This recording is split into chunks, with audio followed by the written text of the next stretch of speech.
Okay, let's wait a couple of minutes to give a chance to a couple more people to join, and then we should start in a minute or so.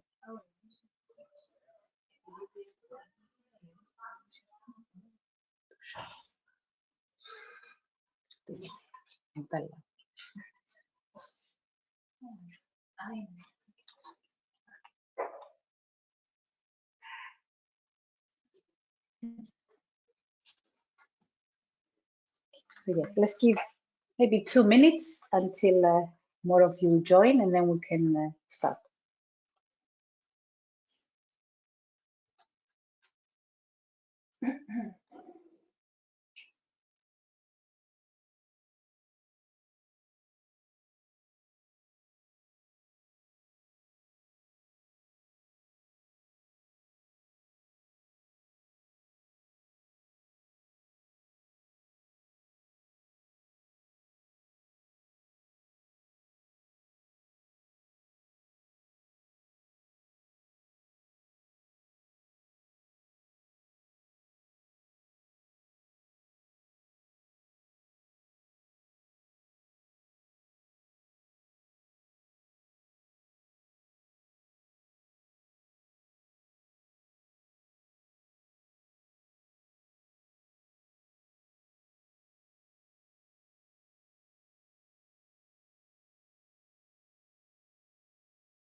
Good afternoon, everyone, and welcome and thank you for joining us for the 4th Innovation in Atmospheric Sciences virtual workshop, co-hosted by ACTRIS, IAGOS, ICOS, and CARE, and of course supported by the EMME-CARE, Edu4Climate and ENVRINNOV projects. My name is Edu4Climate, Project Officer in Communications and Dissemination at the Climate and Atmosphere Research Center here at the Institute, and I will be guiding you through today's workshop. I would like to also introduce my colleague Andriana Andreu, who will be helping us during the workshop. We have an exciting program in store for you with 20 talks reporting on the main innovations in the field of atmospheric sciences. And it's great to have so many of you here with us. Please feel free to share about the workshop on social media using the hashtag InnovatMo24 and EU Greenwich, which I will share in the chat in a minute. In terms of the structure for today, we will start soon with the opening session and continue with the rest of the oral presentations. Throughout the workshop, you should be able to submit your questions at the Q&A chat at the bottom right of your screen. Your questions will be reviewed and passed on to the presenter by the chair. Due to time limitations, we might not have time for all of the questions, in which case we might be able to pass on your questions to the presenter and they can get back to you directly afterwards. We should also remind you that this workshop is being recorded for monitoring and reporting purposes and for the promotion of future events. As a reminder, each presenter will have 7 minutes to share their presentation, followed by 3 minutes of time for Q&A. Again, please submit your questions to the Q&A chat box. The chair for each session will be sharing them with the presenter. Additionally, as we mentioned in the email sent yesterday, just before our coffee break, we would like to get some feedback from you about the ENVI services catalog, and we'll come back to you about that later. And without further ado, I'll pass the floor to Professor Jan Siar, who's the Director of the Climate and Atmosphere Research Center here at the Cyprus Institute and coordinator of EMME-CARE for an introduction to today's workshop. Professor Siar, the floor is yours. Thank you very much. Can you see my screen? Yes? Yes. All right. Okay, so welcome everybody to this Innovation Workshop 2024. Is the 3rd or 4th in a row, I can't remember already. It's organized as part of the EU Green Week. So we're a partner event of this Green Week event by the European Commission. It's organized by the Cyprus Institute, but supported also, organized by the 3 European research infrastructure of the atmosphere, ACTRIS, IAGOS, and IAGOS. So we would like to thank all of these RIs for their support, and also thanking all the support we receive from European project EMME-CARE, Edu4Climate and ENVRINNOV. Starting by the organizing committee, so we are happy now for the 3rd year to organize this online workshop. It has been organized back during the COVID when there was nobody could get access to any physical workshops, but with the big success of this first one, we decided to continue. And this year again, I will show you that we have a lot of people attending and a lot of great presentations. The scientific committee, briefly, so we have been able to bring all together experts from the 3 RIs, ICOS, IAGOS, and ACTRIS. And in terms of participants, so we have now, I just learned the numbers that we are almost 250 registered participants attending this workshop this afternoon from 50 different countries. And the profile of people who are participating in these workshops are mostly from research institute and university. Presenters, we have 20 presentations today. We have decided to make it a bit shorter compared to the previous years because a full one-day workshop is a bit long and tiring. So we have been able to condense the best talks in just half a day. And these talks, 20 presentations from 10 different countries, and provided, let's say, by private sector first, but also with a strong participation from universities and research institutes.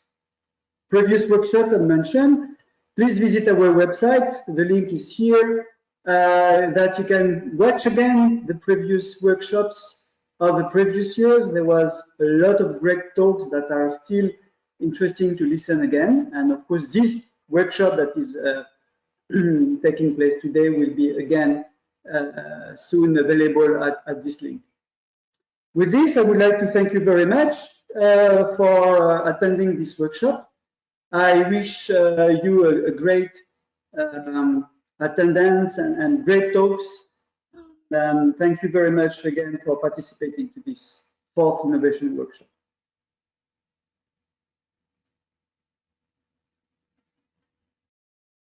Excellent. Many thanks, Professor Siar, for the introduction. And now we're going to move on to our first session, VOCs, and Professor Stéphane Saberge will present the presenters now. The floor is yours. Thanks a lot, Eleni. So, good morning, everyone. We have, I'm really pleased to chair this first session focusing on VOCs. So we have 5 talks.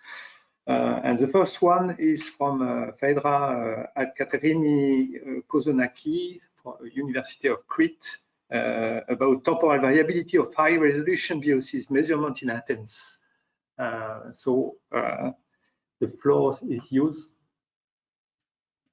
Can you hear me? Yeah, we can hear you. Okay, thank you. Thank you for the introduction. Let's share my screen. Okay.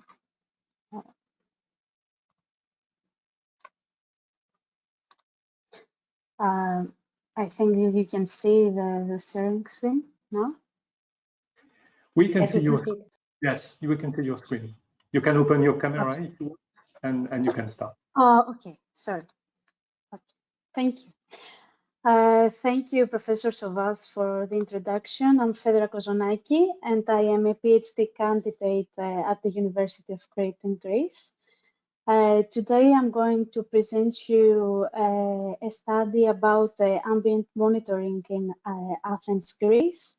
And let's start with a brief preview of what VOCs are in the atmosphere and why they are important. VOCs stands for volatile organic compounds, and is a group of carbon-containing compounds, excluding carbon monoxide, carbon dioxide, and methane due to their low reactivity. They emitted from both anthropogenic and biogenic sources, and they are important because of their involvement to atmospheric processes. Their oxidation in the atmosphere can further produce secondary organic aerosol and aerosols, and further ozone and carbon dioxide. But why it is important to have monitoring of VOCs in the Eastern Mediterranean? The Eastern Mediterranean is in the crossroads of three continents, Europe, Asia, and Africa, and presents a unique condition area because of its high photochemical reactivity due to the concentrations of radicals, and also it has high concentration in ozone and PM. But although it is worth of interest, there are few works about VOC's profile for this area, and they are only in short periods and never in parallel between different areas with different characteristics.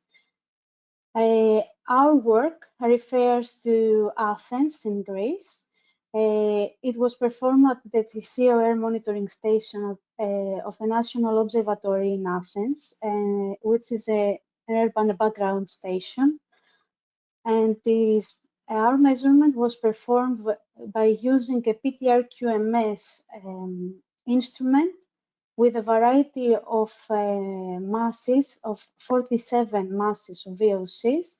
But in this presentation, you're going to see only results about 6 of them. Also, we have ancillary data from the atmospheric composition and also meteorological data. Move on to the results. Here you can see the annual profile of the selected VOCs and also the data coverage that we have. And it is clear that we have a pattern that we have increased concentrations during the winter time and lower concentrations during the summertime. By having now a closer look on our measurements, which are covering almost a year and still going on, there is an important day-to-day variability. And today we will focus on two events. The first one is a peri-urban fire in Parnitha Mountain at the north sector of Athens, which was occurred in August 2023. And also, the second event is the Christmas holiday period, which is characterized by domestic heating. So we have a lot of residential wood burning.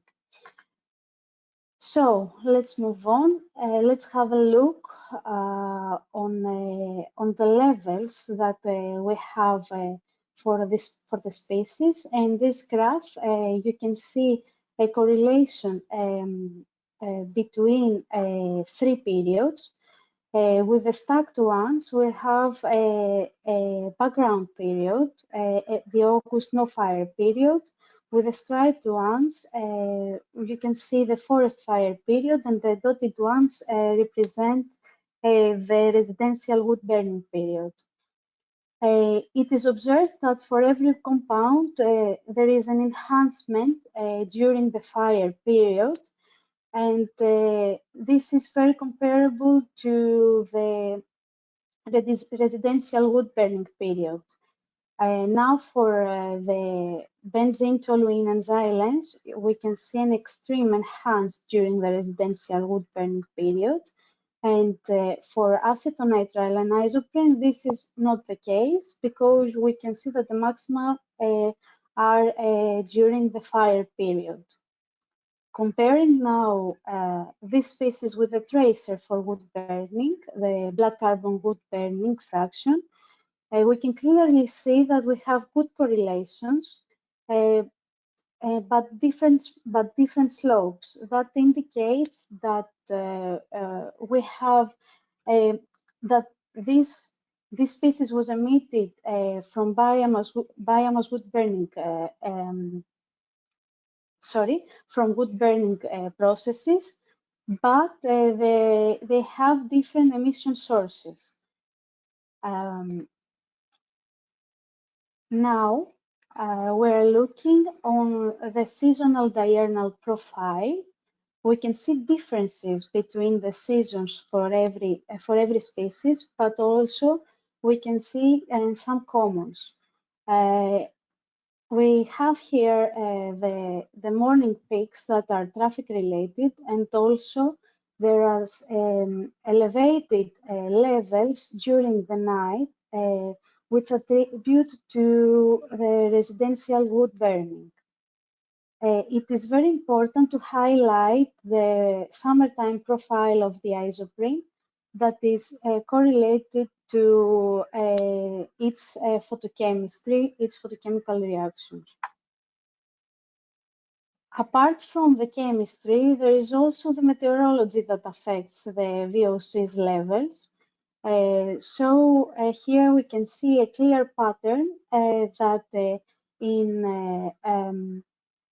in high wind speed levels, we have in high wind speed, we can see a pattern that in high wind speed, we have high levels of VOCs. So also we can see that in low wind speed, we have extreme levels of VOCs. So again, we can clearly see the difference from the isoprene profile during summer, which again indicates the contribution of its photochemistry. To conclude, now we are at this step, but the expectations are growing. So we have to do a comparison between the measurements between three sites in Greece, Thysio, Heraklion, and Phinokalia, and also if there are many measurements in the Mediterranean, they are more than welcome. And we want to investigate their variability to find, to do some source apportionment PMF analysis, and also investigate their contribution to the atmospheric processes. Thank you.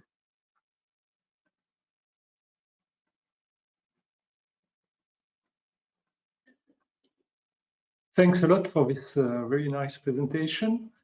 So we can have two short questions. The first one is, could you give a word about the calibration you perform with this PTRMS? Do you mean about which VOCs do we calibrate, or? Yes, exactly. Yes, okay. The 6 that we present, they are calibrated, but we have a standard that has 20 VOC species in it. It's a variety. Okay. Okay, thanks a lot. And another question concerning isoprene, because you showed, you show that you in winter you can have an anthropogenic impact of for isoprene. Are you sure that you measure exclusively isoprene with the PTRMS? No, we don't. We are not sure because it's a PTR-QMS. So the masses that we measure they have a resolution of 1. They're 69, 60, and 70, let's say. So in this mass fraction, maybe there are more than isoprene. So we need to investigate more to that. Okay. Thanks a lot again for this nice presentation. And we can move now to the second talks. So thanks again. And so the second talk is from Anna Frank about chemical ionization and orbitrap-based mass spectrometer synergy. So the floor is yours, Anna.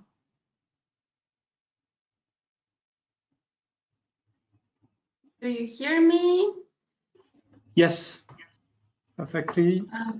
But you don't see my screen yet? Not yet, not yet.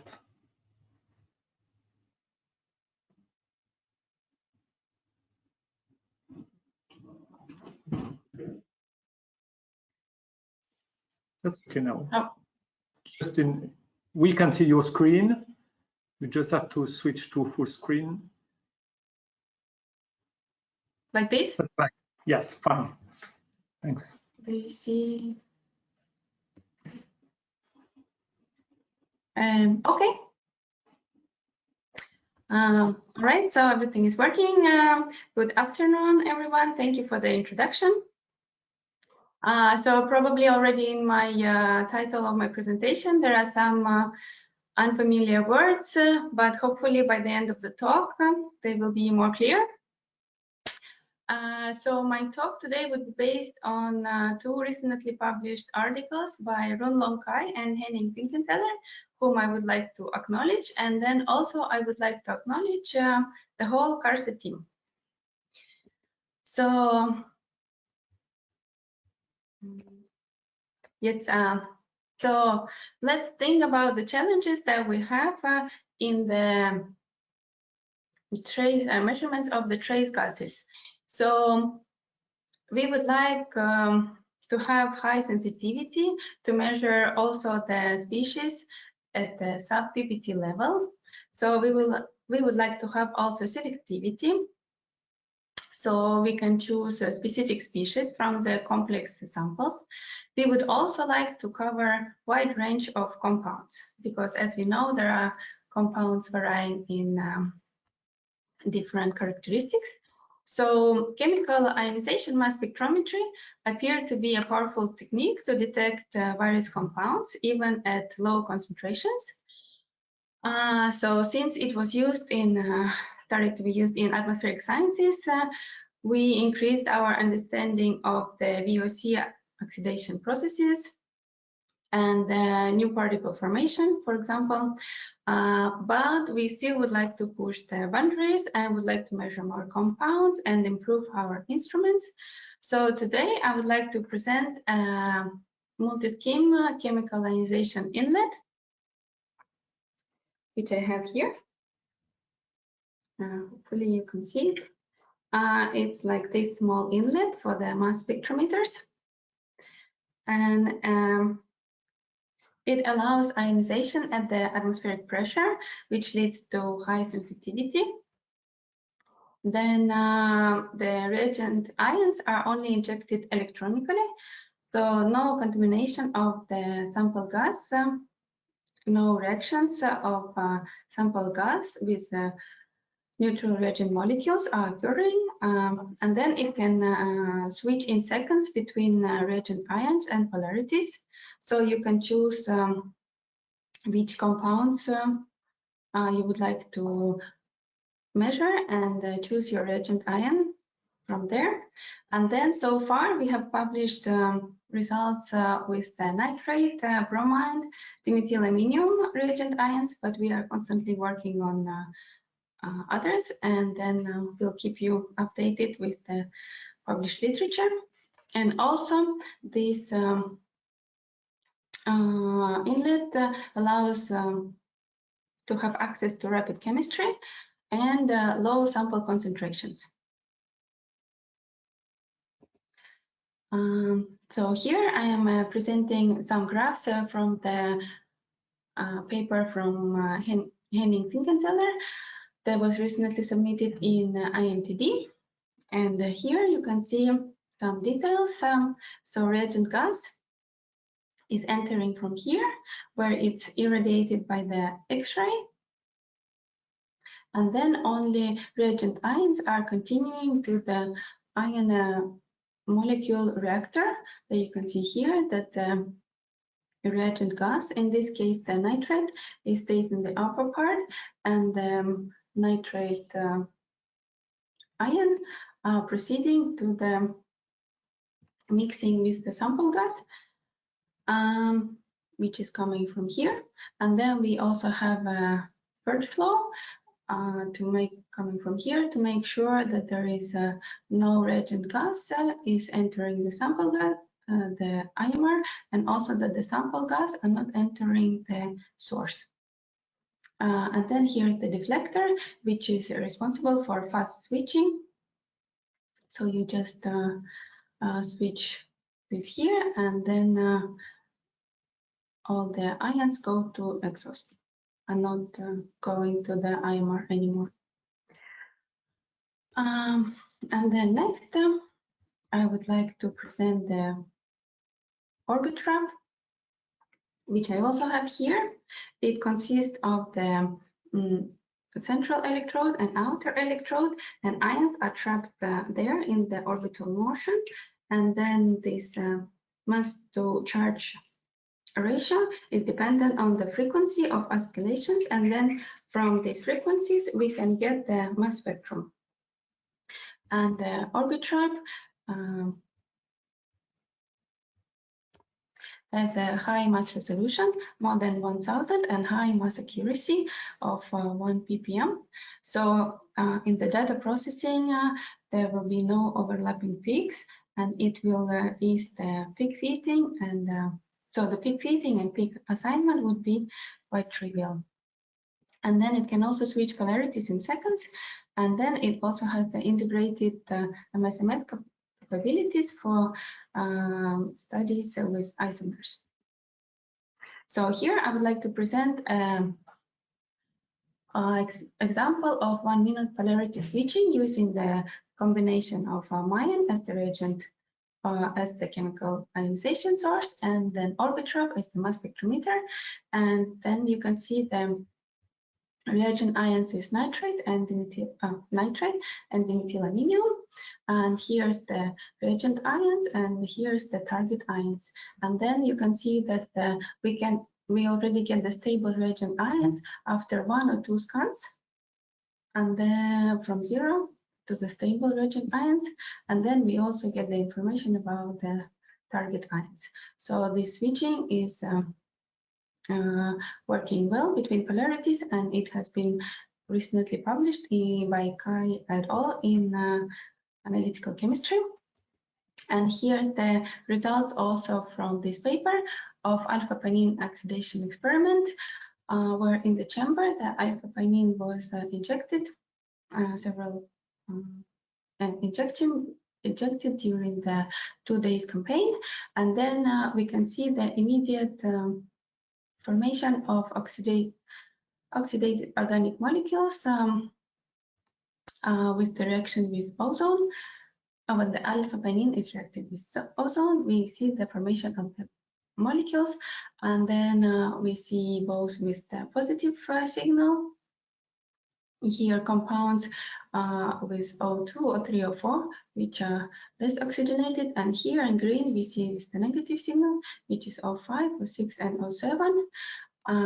And those were switching every 7.5 minutes, not every minute.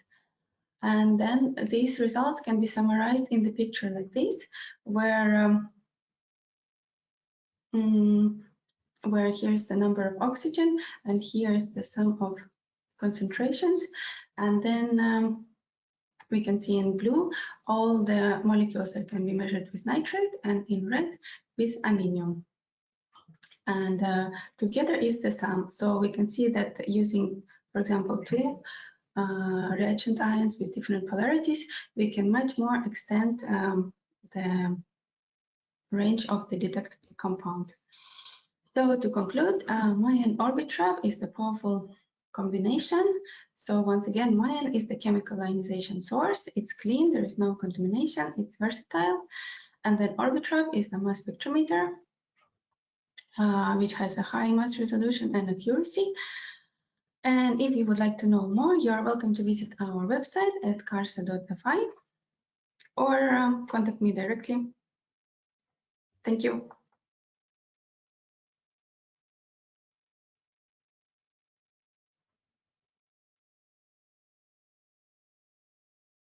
Thanks a lot, Anna.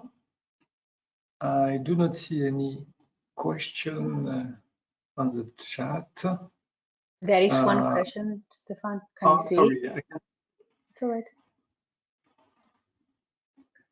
I cannot see Eleni. You cannot see. It's okay. I can read it if you want. It's from Shmuel Yerushalmi, and he's asking what impacts of ionization in atmosphere on human health. On human health, I think what's the impact of ionization? from our devices, there, I think it's not this kind of ionization he's thinking of. This one does not have impact on human health.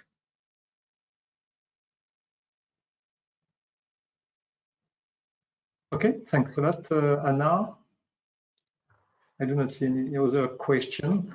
So thanks a lot again. And we move now to the third presentation from Mathieu Rivard, so, affiliated to CNRS and ENVRINNOV. So with a newly designed ion mobility mass spectrometer coupled with chemical ionization for real-time monitoring of isomer populations. Mathieu, the floor is yours when you will have your presentation shared. Hello, everyone. Do you see my screen or not yet? Not yet. Yes, now yes. That should be online now. Okay. So good afternoon, everyone. Sorry, Mathieu, can you put, yes, that's okay now. Thanks a lot. Good. Okay. So good afternoon, everyone. So yes, today, as like Stefan mentioned, so I'm going to introduce a new technology that has been developed at TOFWork, which is the low pressure ion mobility. And the motivation of doing that was that, as you all know, nature of chemistry produces a wide variety of like compounds in the atmosphere. And then if we take, for instance, a forested environments, then you will have basically a lot of different biogenic volatile organic compounds that will be emitted, including the monoterpenes, sesquiterpene, the greenly volatiles, or the isoprene. And as most of you know, or all of you know, then there is like a lot of different structure of those compounds that are being emitted in the atmosphere. And if you consider that this precursor have different structure, if you look at, again, at this oxidation product, so meaning the oxidation by the atmospheric oxidants, OH, nitrate radicals, or ozone, then the amount of compound that will be produced from different precursors sharing sometimes the same formula will be quite enormous. So as you might be familiar with like GC technology, there is a possibility of using GC to kind of like separate the different precursors before ionizing them. So this is, for instance, the example of the iodine GC that will be presented in the next talk. But then the technology that we develop at TOFWork is based on the ion mobility. So this is based on the low pressure ion mobility. And if we compare a bit in a schematic way the difference between, let's say, a GC and the low pressure IMS, then we can look at the different distribution of products, the different ion chemistry that we use to detect these different products, and what will be the most suitable analytical technique to do this isomer separation. So if you look from like the high volatility to the low volatility point, so usually high volatility will be ionized with like TRMS technique, 3 plus or 2 plus, and in some cases ammonia, and the low volatile species, as Anna mentioned, like in a previous talk, will be more detected by nitrates. So if you look at the different compound that will be produced, then the GC will be very performant in analyzing and separating the isomer for having a high volatility to semi-volatility, while the IMS will be more suitable for detecting oxygenated species, and especially the low volatile species that has been presented in the previous slide. So what it is, so basically, if you are familiar with the TOF mass spectrometer, so this is like the same kind of technology where you have an ion source and then you have your analyzer, which in our case is a TOF time of flight mass spectrometers. And in between, we added this kind of what we call the slim board, which is where the mobility, where the analyte will be separated. So first they will be ionized, then they will go into this slim board where they will travel for like about 9 meters, and they will be separated based on their cross sections, based on their interactions with a buffer gas. So basically they will collide with a buffer gas, so they will move more or less fast within this slim board. Then once they cross this entire slim board, then they can go into the normal interface where they can be transferred and then analyzed by mass spectrometry. So this These instrumentations has like key features, meaning that they operate in helium at low pressure, about like 4 millibars. It operates using like chemical ionization sources with a reasonable sensitivity, meaning like in order of 10K counts per second per ppb. The resolutions with the current slim board is about 70 to 80, and is compatible with most of the ionization sources proposed by TOFWER. So how it works exactly is you have like 2 different ion populations, then you create this kind of wave where you will push the ions, roll the ions within the slim board, and due to their interaction with the buffer gas, they will collide, and this collision will more or less break them during their traveling. And due to that, due to their different cross sections, then we can isolate different populations of isomers. So to kind of have a way of proving or demonstrating the performance of the instruments, then we look at like one of the very known like chemistry, which is isoprene oxidation by OH radicals. So as you might know like basically isoprene gets oxidized by OH, forming different like oxygenated species, so iso2, IPOX. Then IPOX can go under or react on the surface of acidic particles and release and do a lot of different compounds in a particle phase and release gas phase product in gaseous phase products. The specificity of isoprene is that like you can see that all of these products that are formed from gas to particle phase formations share the same formula. So they are all isomers. So that's a very nice study case and very complicated to measure and to distinguish in the real atmosphere. So knowing that, then we basically went to Tropos in Germany to run the chamber experiment where we deploy the IMS. In this experiment, we use 2 different kind of IPOX. We also study isoprene OH. So we use acidified seed particles, run it at like constant temperature and constant humidity. And thanks to the University of North Carolina and also from like Jason Surratt and Avram Gold, then we obtain authentic standards to kind of demonstrate and identify the different compounds. So how it works. So this is a very like brief example where we introduce IPOX. IPOX is introduced in the chamber, measured by iodide SIMS. As soon as we injected like ammonium bisulfate particles, when we have manipulations of that. If we look now at the mobility, which is here, this is the IMS drift time, which is reference to the cross section and the mobility of the ions as the function of the intensity. Then you can see that the IPOX, trans beta IPOX has like one single peak, so very well defined. And when we move along the experiment, then you can see that like a different point, and you can see the productions of the different like compounds being formed and being produced while the reactions take place. So by using standards, we were able to identify those different compounds. So the trans beta IPOX was like at the IMS drift time about 9 milliseconds, then the trial, then the diodes.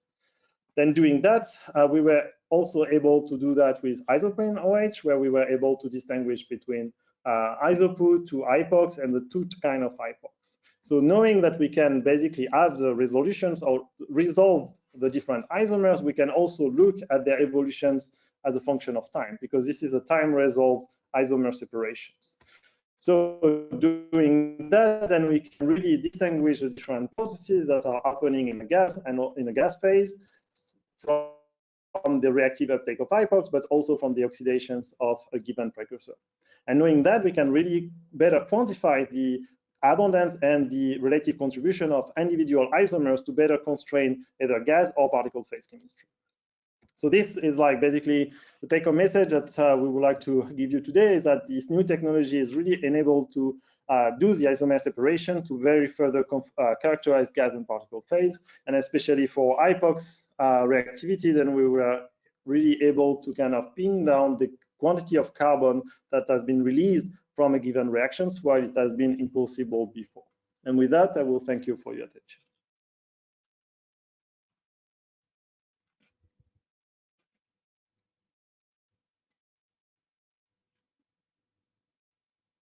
Okay, thank you, Mathieu, for this very interesting presentation.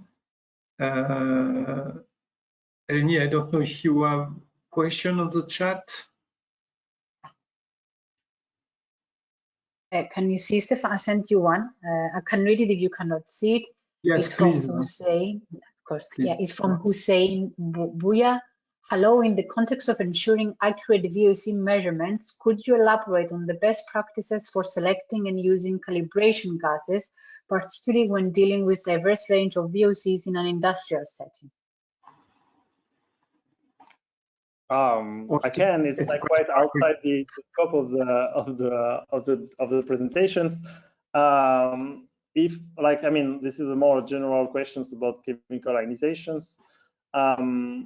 Well, there is one basically like kind of like strategy to, when you go from like VOC measurements, especially when you do agric chemistry, is to use this declustering kind of aspect where you kind of like, or procedure, where it has been developed by Joel Thornton and published in 2016.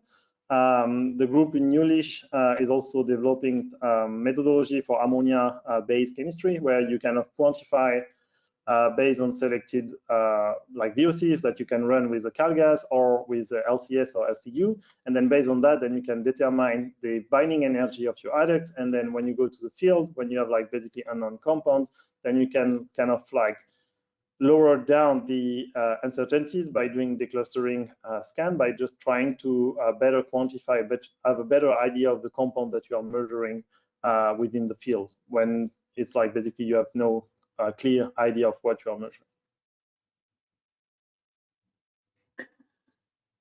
Thanks a lot, Mathieu.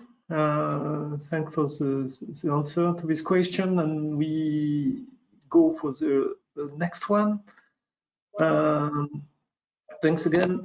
We move to a presentation from Megan Claflin from Aerodyne Research. And it is a talk about a compact GC-PTRMF TOF for monitoring VOCs.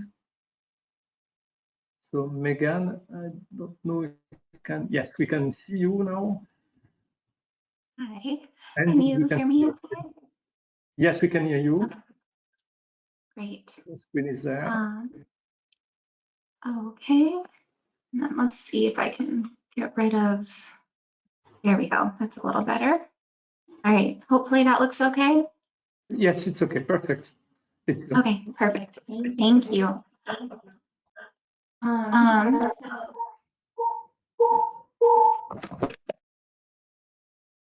sorry, we had some feedback issues. Hopefully you can hear me okay.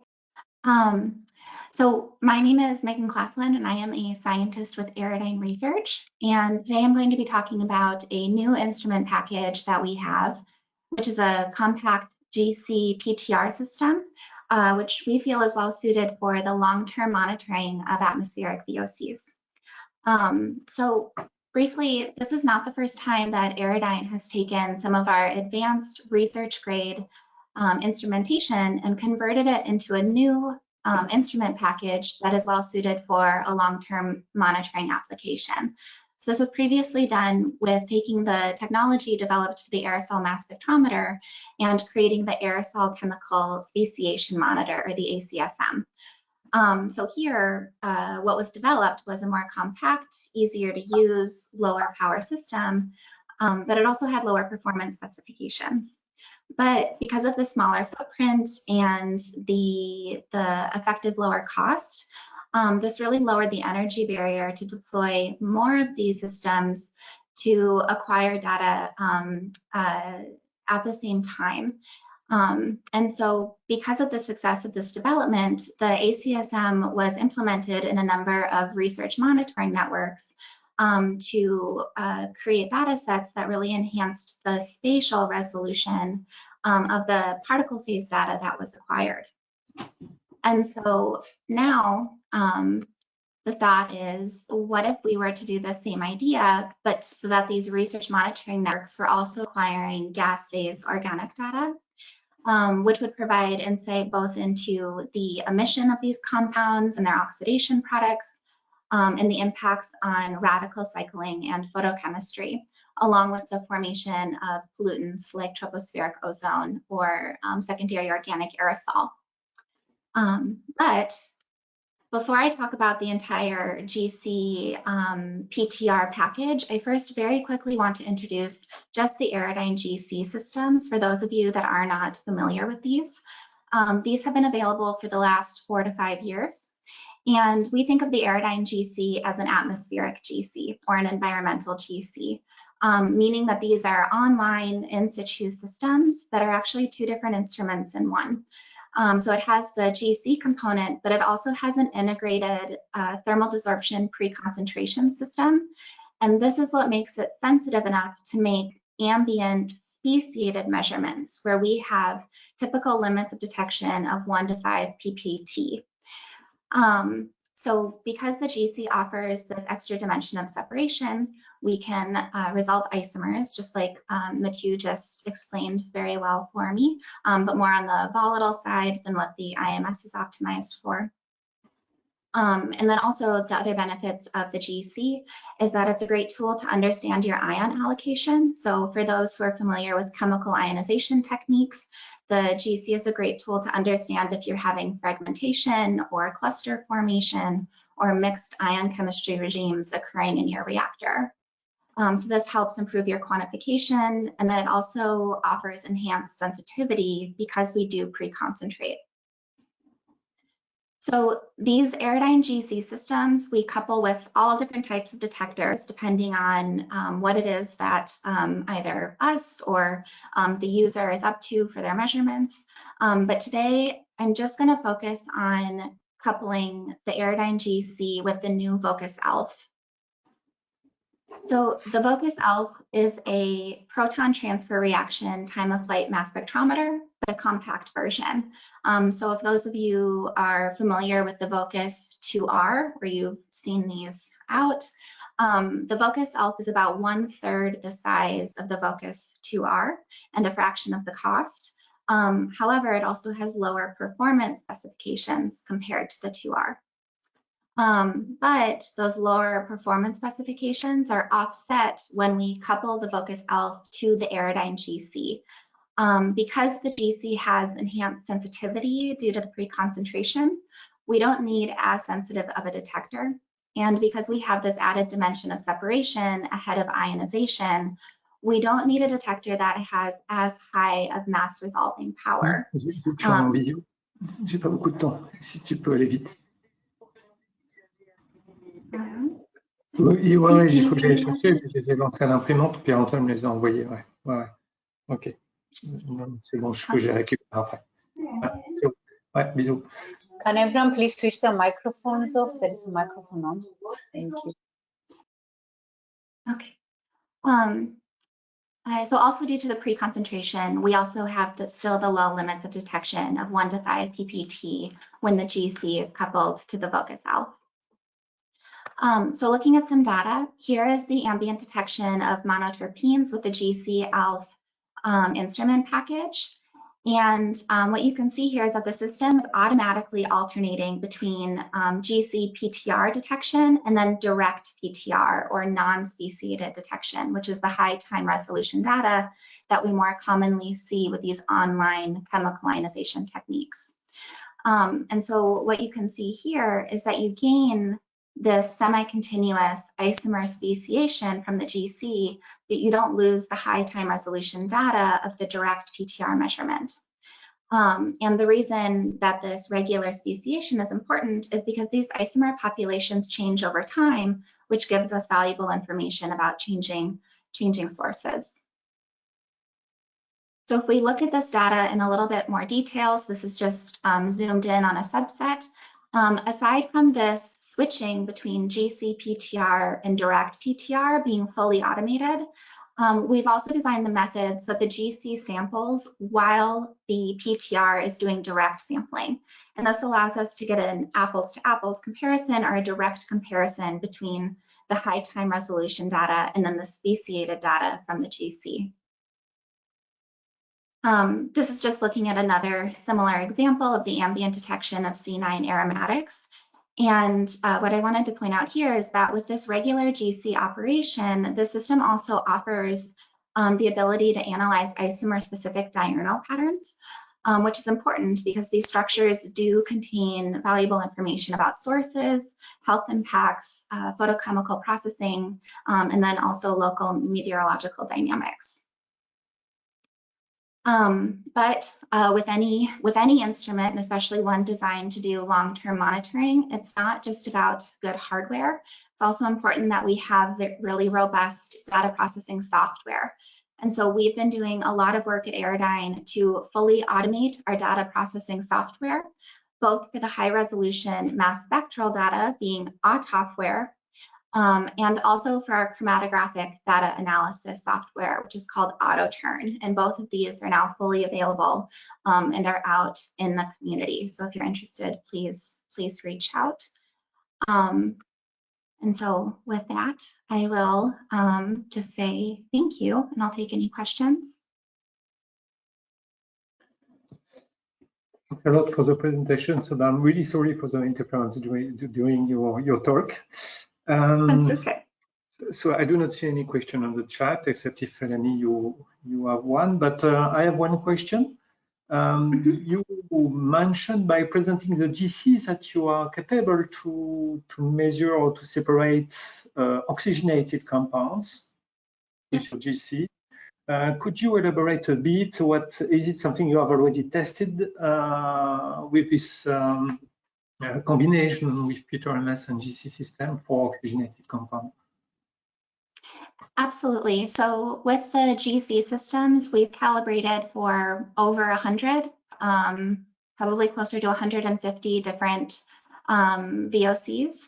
And that would be a mixture of hydrocarbons, oxygenates, halocarbons, and also nitrogen and sulfur containing species.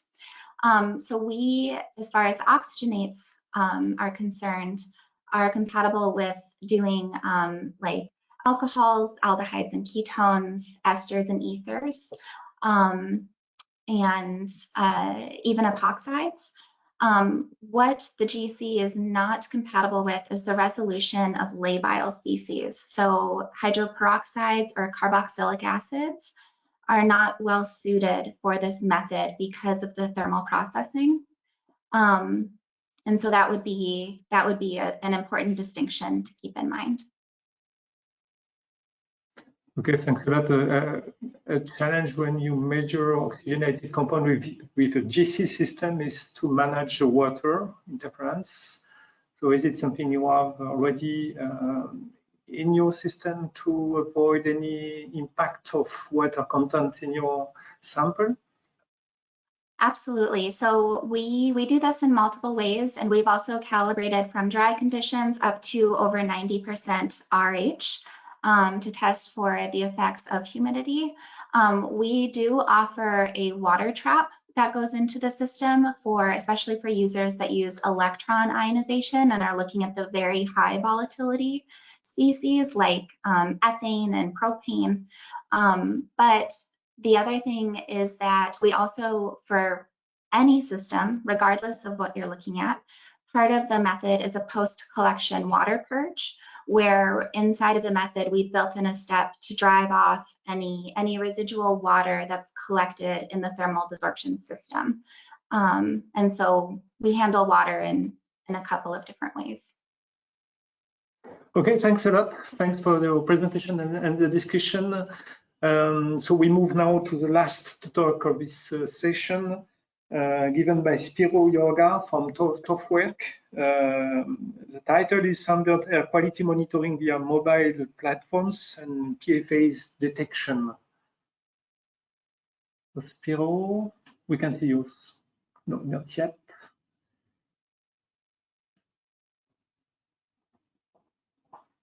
Okay, we can see you.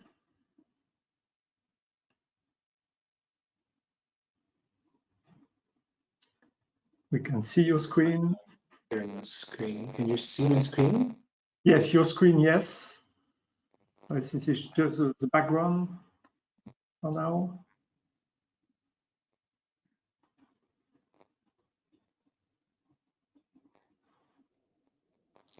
See it now? Yes, we can see your presentation, not in full screen mode. Yes, that's okay. Perfect now. Cool. Hello, folks. I would like to talk to you today about our attempt to measure PFAS in the air and how we try to do so. But first of all, what is PFAS? I'm pretty sure you've heard this definition quite a few times the last few years because of this new term of called like forever chemicals. And the reason for doing that is that they stay into the environment and to the organisms for quite a lot of time. And because of this fluorine carbon bond, one of the strongest bonds in chemistry, it's almost impossible to get rid of them.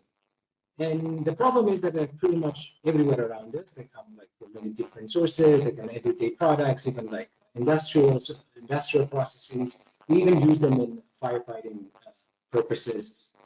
And the thing is, like, we're not only talking about, let's say, 5 or 10 of those species. We're talking about thousands of them, and every day we're discovering more and more. The other problem is, like, since they have the tendency to bioaccumulate, they tend to be toxic, and there have been enough studies showing that they are carcinogenic. And since they are pretty much everywhere, they have been found in water, in soil, in air, even in the more clean environments in the Arctic and the Himalayas. But the problem is with air is that we don't have enough information and that we don't have regulations. And one of those purposes is we don't have good measurements to measure the PFAS in the air, and then we can go back to the regulations. The thing is that with the current methods that we have is that we use methods that take a lot of time, and so having a better resolution in time and space is very difficult.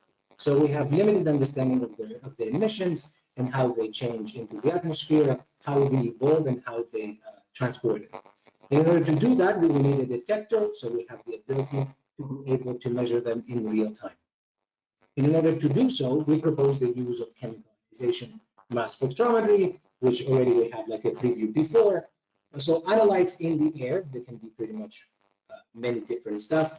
They enter the ion molecule reactor, and then they get ionized by the reagent ion, and then afterwards they move, focus, and extract it into the TOF chamber, where they are separated based on the mass to charge ratio, and we are able to detect them. Chemical ionization has a big tools that we can use. They have under its umbrella, they have many different reagent ions. And today I will focus in iodide, but keep in mind that we can use many different other species for like as reagent ions, and we have the ability to measure many different other compounds. Iodide seen has been a great detector for PFAS, and the reason is because iodide is ability to capture highly functionalized and low volatility species. And of course, because of the nature of the chemicalization, we don't need to do much in sample preparation, and we have like real-time measurements. The last few years, there have been quite a few studies that have measured PFAS using iodide SIMS and many different species of PFAS. And the problem so far is like why this method hasn't been used in more extensively is because of how we create the reagent ions. Most of the chemical ionizations at the moment, they use this polonium source or X-ray source, but they have the problem of the radioactivity. So if you try to move around an instrument, like doing measurements in a city or like in moving across borders, it's almost impossible to do so because of paperwork. And in order to solve this problem, we came up with a better idea by using a UV lamp that allows for better efficiency in producing reagent ions, and at the same time, we can easily transport it anywhere you want without any big regulation problems. Now that we have this advantage in how we can create the reagent ion, it's time to detect how the ability to calibrate. Most of the calibrations in chemical ionization, they be used from cylinders or like standards in solutions. But the problem with those two, like if we try to do the same for PFAS, is that if we have so much surface area, PFAS tend to stick to them. So what we propose is using a very simple way to do so by having a heated injector, which is like very easy to change if needed. And then by having a syringe pump and a syringe, we are able to inject the PFAS solution that you want very close to the inlet of the instrument and then be able to measure it really fast. By doing so, we have the ability to change the concentration of the injected compounds by changing the flow of the syringe pump, and by doing so, we have different concentration, allowing us to have like different calibration curves, which I'm showing you here, by having a few of the species that we calibrated for PFAS. The advantage of this is that we have the ability to capture real-time changes, And at the same time, we remove any interferences from the user. So it's pretty automated system. And of course, we have very good linearity, even at very low concentrations. Coming to limit of detections, I'm comparing our method with a method that is used in the United States from the Environmental Agency to measure the PFAS. As you can see in the TOFWORK method, we have like in 1 minute of collection, we have limit of detections below 1 ppt and only a few hundred ppq. And at the same time, if someone checks the other method, someone will say, wait a minute, why do we have such a big difference? The thing is, like in the other method, they're doing a collection for a week. So they have this average over a week, which obviously drops down the limit of detection quite significantly. And this is something that can also be seen in the figure below, which I'm showing how the limit of detection changes by increasing the sampling time. So from 1 second to 1 week, you can clearly see that we have a huge difference in almost an order of magnitude difference in limit of detection. But by doing so, we're losing information in terms of like how quickly we can collect data. And again, if we want to have this fast resolution in time and space, this is something that we need to take into account. After we have all this technique we calibrated for, it's now time to make sure that we have the ability to detect real, measure real conditions. And we did that by having everyday items from popcorn packaging and waterproof mascara. So we're just passing those items in front of the inlet. We're able to detect PFAS in those items. And at the same time, it's not only those everyday use, but also items that are, let's say, in everyday temperature, they don't emit any PFAS. But if you have to heat it up in order to go in a mold, for example, parts that you have in your car, they need to be heated in order to go in a specific shape. The moment that you heat them, they release PFAS. So again, by doing a simple test, by having a small oven in front of our instrument, and then by increasing the temperature, we can clearly see that we have a release of PFAS by increasing in the temperature of the heater, suggesting that we have emissions in facilities that use molding for producing those items. And finally, our final goal is, as we talk, is that we're doing some measurements of PFAS in different environments. For example, the indoor air, which we spend almost 90% of our life indoors. So the ability to measure PFAS in those environments is something very crucial for understanding how much we breathe of those things. And of course, we have other techniques that we can use in a very simple way. We just put it in the back of a car, or even a more fancy way, like having a mobile lab, in order to measure those industrial facilities, stack emissions, and even to make sure that those facilities are following the regulations at place. And with that, I would like to thank you for your time. And if you need any more information, you can find it in the QR code below. Thank you for your time.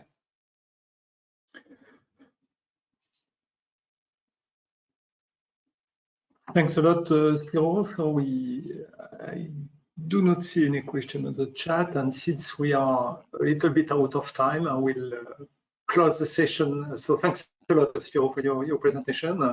I would like to thank all the presenters this morning for this session. So we have seen that we have a really huge progress in terms of high resolution instrument with very new chemical speciation possibilities and opening new potential for emerging compounds. So that's really nice to see that. So thanks again for your presentation, and give the floor now to Eleni for the following session. Thanks a lot. Have a nice day. Excellent. Many thanks, Professor Savvar. And now for the next session, the greenhouse gases, emissions and sinks, Dr. Leonard Riviere will proceed. Thank you. Yeah, good day, everybody. So it's my pleasure to chair this session on greenhouse gases, emission and sinks. I'm here working for ICOS, based at LSE labs south of Paris. The first talk, we have the pleasure to listen to Rubina Papakonstantinou from the Cyprus Institute, who will give a talk on novel unmanned aerial system greenhouse gas tracker for accurate leak detection and emission quantification of methane. Rubina, the floor is yours. Hello, everyone. Can you see my screen? Yes, sir. Not in full mode. Yeah, that's good. Great. Thank you very much for your introduction. Starting with a bit of introduction and the reasons why we're looking further into methane. As you may already know, it's the second most important anthropogenic greenhouse gas after CO2. And as you can see in this figure, it holds a global warming potential 28 times greater than CO2 over 100 years. It also contributes to the production of tropospheric ozone and water vapor, which both contribute to enhance the global warming. Last but not least, the atmospheric lifetime of methane is more than 11 years, making it a good target for climate change mitigation. So moving on to the methane emissions, in the latest IPCC report, it stated that about 60% of methane emissions are anthropogenic, and some examples for this are fossil fuel production, agriculture, waste management, biomass burning, etc. So with the latest European regulations, all these sectors, emitters, are forced to report their methane emissions. So here is where the unmanned system research laboratory of the Cyprus Institute comes in with a new novel solution. So this group is part of the KRC, and it offers on-site facilities related to research, development and testing of air quality technologies related to UAVs. And you can see here the UAV workshop here at our premises, our mobile ground control station, our hangar, and a private runway at Orunda, where we have a specific UAV airspace to perform our flights there. And if you want to know more, you can find in the relatively recently published paper from Kezudi et al.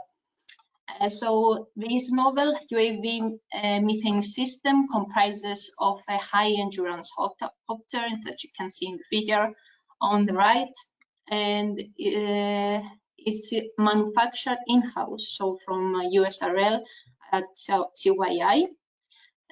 Along with the ABB Los Gatos methane analyzer, that is a highly precise and sensitive instrument, and also a 3D anemometer on board the UAV.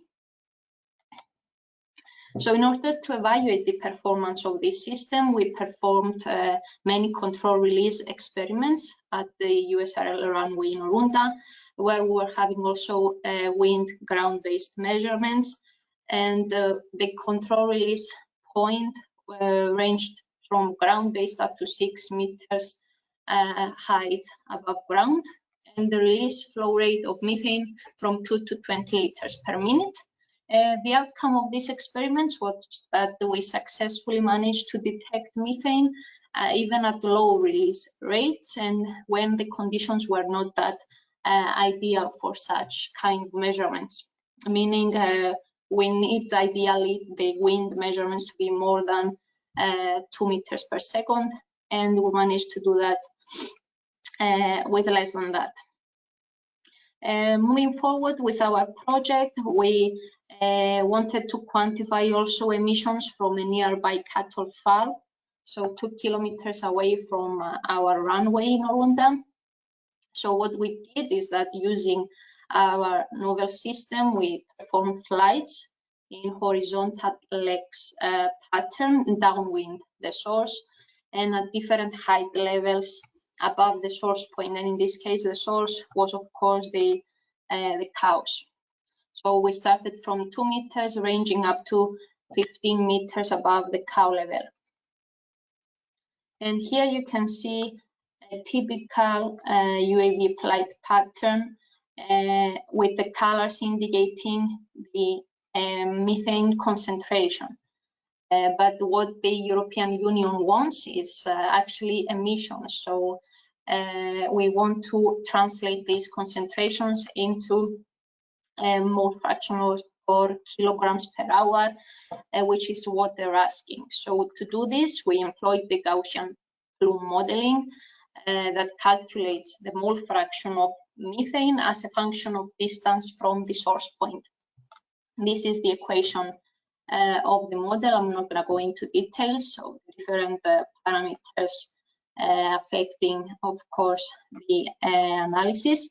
Here is an outcome of our Gaussian modeling calculations, and you can see it against our observations of methane concentrations.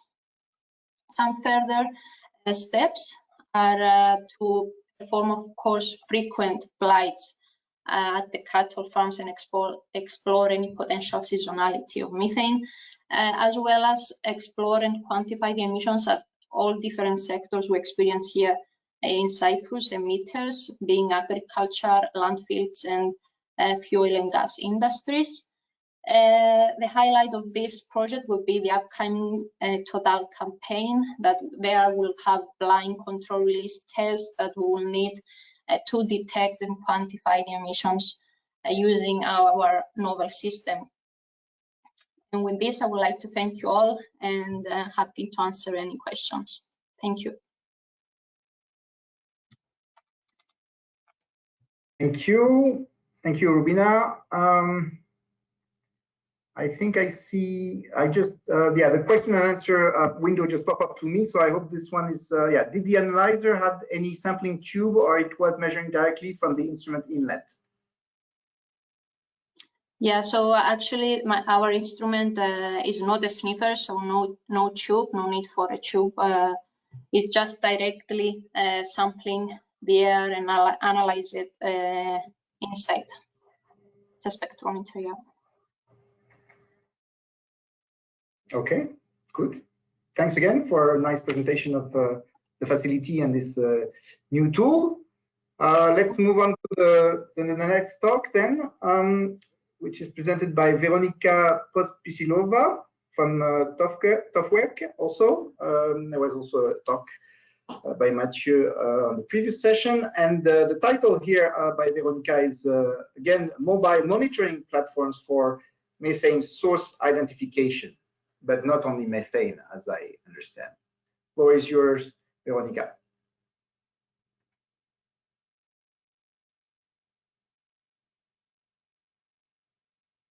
Okay, can you hear me? Yeah, we can hear you. And see my screen? Yes. Okay, let me check. Okay, this. Okay. And you can see my webcam also. Yeah, we can see you. We can see you, and you just need to, yeah. Now it's fine? Not yet in presenter mode, at least. I am in presenter mode on my side. Do you see the full, do you see the slides in the presenter mode, or? We don't see the full screen. We see the slides, but not in full screen. Okay, how do I do this?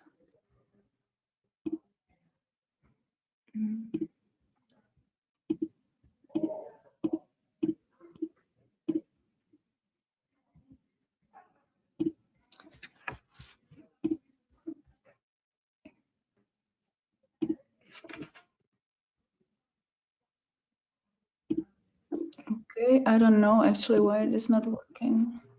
Let's see. So when I, sorry? Yeah, if you do this, nothing happens. Oh yeah, that's good now, perfect. Now it's working? Okay, perfect. Sorry about that.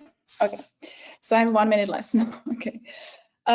So hi everybody, my name is Veronika Pospisilova. I am a leading scientist for air quality monitoring at TOFWERK, and today I actually gonna present something a little bit new that we try, and this is how we can use the measurement of volatile organics for methane source apportionment. So a little bit on the introduction. So why do we care about methane? It's a potent greenhouse gas. It means it significantly contributes to the climate change. It is also considered to be air pollutant because it contributes to the formation of the ground level of ozone. And unfortunately, its atmospheric concentration of methane is still increasing.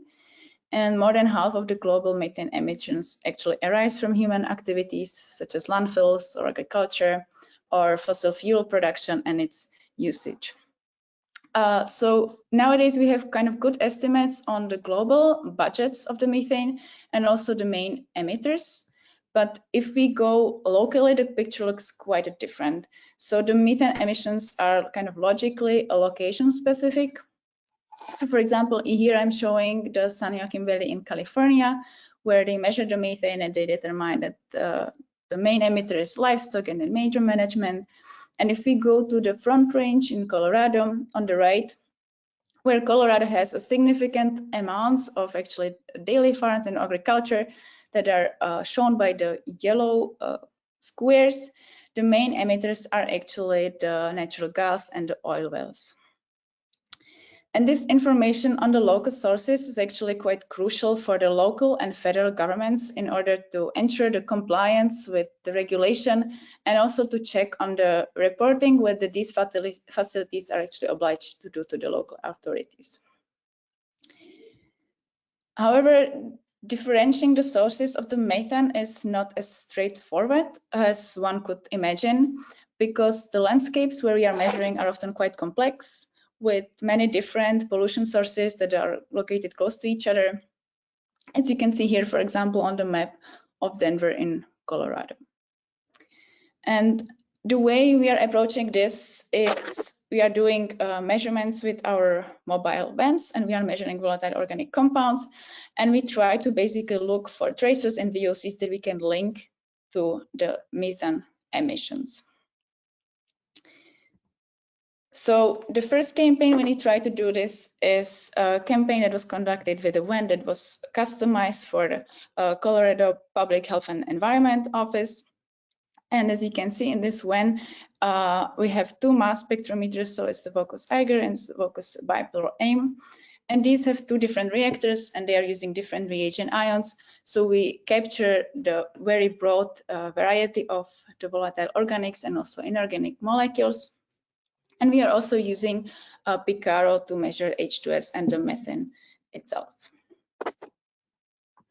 So here, let me see if this works. Yes.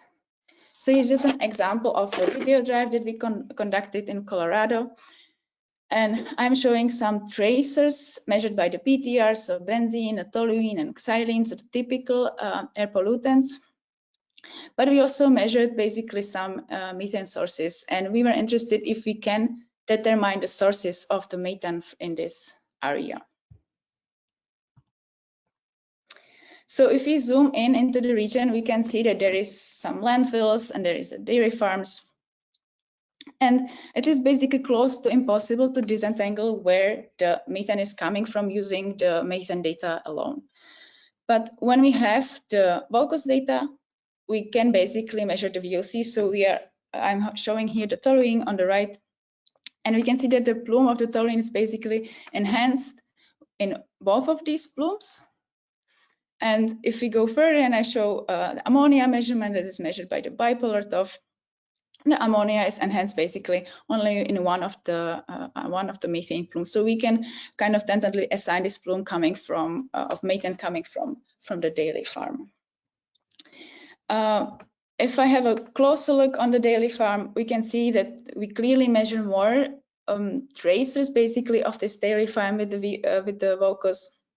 For example, lactic acid that we kind of attributed to the production of milk. And also we have enhanced toluene that we kind of think it might come from the fuel of the heavy equipment machinery that is used at these facilities.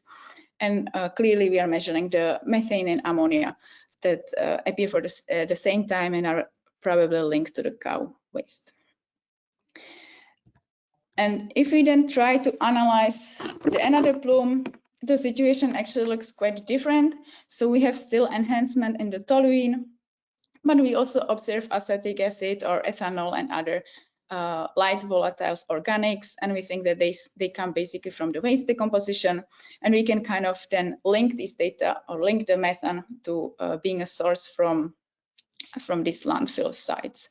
So basically the real-time trace data can be used on complement basically the methane source apportionment tries. Then the next campaign basically that we did was actually deployment of our mass spectrometer on an aircraft, and this was founded by the EPN and done in a collaboration with University in Boulder and also University of Maryland. And the research goal was only one, and it was really determine the methane fluxes from oil and gas operations, and also figure out if there are new or other sources basically, and what is the most dominant source in the area. So these are some pictures of the deployment of the mass spectrometer itself. So we have deployed our smallest mass spectrometer, as Megan was mentioning, the ELF. It's basically very portable, and as you can see here, we have just basically strapped it to the airplane itself. We have used shock mounts to avoid some shocks to the turbo from the turbulences, and we have used zero error generator basically for background measurements during the flight, and we have calibrated the instrument actually before and after each of the flights. So here's just quickly some of the data. So on the left, you can see the methane measurement from the Picaro. And on the right, here I'm showing some of the aromatics that are measured by the ELF. And we basically have enhancement in the aromatic concentration with each of these methane plume. So we can again trace these aromatics to the gas and oil operations. But what is also probably interesting is that the ratios of these aromatics is not consistent among the plumes. So we have even plumes that differ by their composition. And then we had another plumes of the methane, and again the fingerprint of the VOCs looked quite different. So we had lots of acetic acid and ethanol, and these plumes were in terms of the ratio quite similar, and we have been able to attribute these methane fluxes basically to the different GAFOFS facilities. So the concentrated animal feedlots that are very basically popular in US, and with this basically we are able to distinguish between these gas facilities and the oil and gas wells in Colorado. And I think that this is a nice way how to show that the VOC data can be used beyond just the traditional monitoring, but we can have a more usage of this kind of data sets. And with this, I would like to thank you for your attention. And if you need more information, please feel free to visit our webpage and read our application note on this topic. And of course, I'm happy to get any questions now. Thank you very much, Veronica. I don't see any question in the box unless Eleni sees one. Yeah, nice talk. Also, I must say, enlightening the trans synergy that can be dealt with when you measure both greenhouse gases and more species that are ACTRIS relevant. So nice synergy between the two infrastructure. So if there is no question, maybe one short one. So you tell us about source identification. Are you going to push forward to go to quantification, to put some more modeling beyond that, and then potentially offer this as a service as well, or what's your plan on this? So definitely this is what's just very short snapshot basically of the deployments, but the data are now in the hands of a postdoc and a professor of University of Maryland, and they are definitely pushing basically this to clearly publish and see how this data could be used. And the same is basically for the vents, where for the Colorado Department of Public Health. So this is their data basically. So we as TOFERC are provider of the mass spectrometry, but they are pushing basically the applications towards the praxis. Yeah. Okay, thank you much. Thank you too. Let's move on to the next talk, presented by Martin Huhn from Miro Analytical. Again, a company Swiss-based, I believe, if I'm not mistaken. And the title of this presentation is a new all-in-one instrument for air quality and greenhouse gas monitoring. The floor is yours. Oh, just how do I? Okay. Do you see my screen? Yep. Do you see my presentation, right? We see your presentation, but in presenter's mode, so you need to swap the display setting, I think. Okay, I'll try. Let's do it like this. No, still right? Yeah. Still.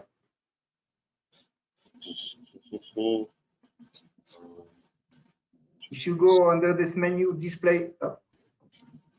Wait, I can maybe just do it like this. Oops. Just a second. Like this. Yep. Better now? That's pretty good. Still not good? It's pretty good. We see some menu, but it's workable. Can you give me feedback, please? Is it okay or not? Or? Yeah, it's okay. Yes, it's okay. Hello, hello. Do you hear me? Yeah, I can hear you. What happened now? Yeah, it's okay. Cool. What's going on? Yeah, it's okay now. It's okay now. You can hear me, okay, but I can hear you somehow. I don't know what happened, but anyway, do you see my screen? Is it okay or yes. not? All right, I am perfect. Okay, sorry. Yeah. Okay, so hi everyone. I'm Jonas. I'm not Morten actually. I'm presented today for him because he couldn't make it. I'm an application scientist at Miro, and I would like to present to you our multi-compound gas analyzer.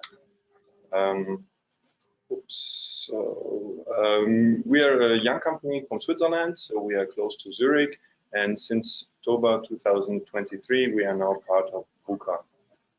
Our multi-compound gas analyzer, MGA, is based on direct laser absorption spectroscopy of raw vibrational transitions in the mid-infrared using QCL lasers.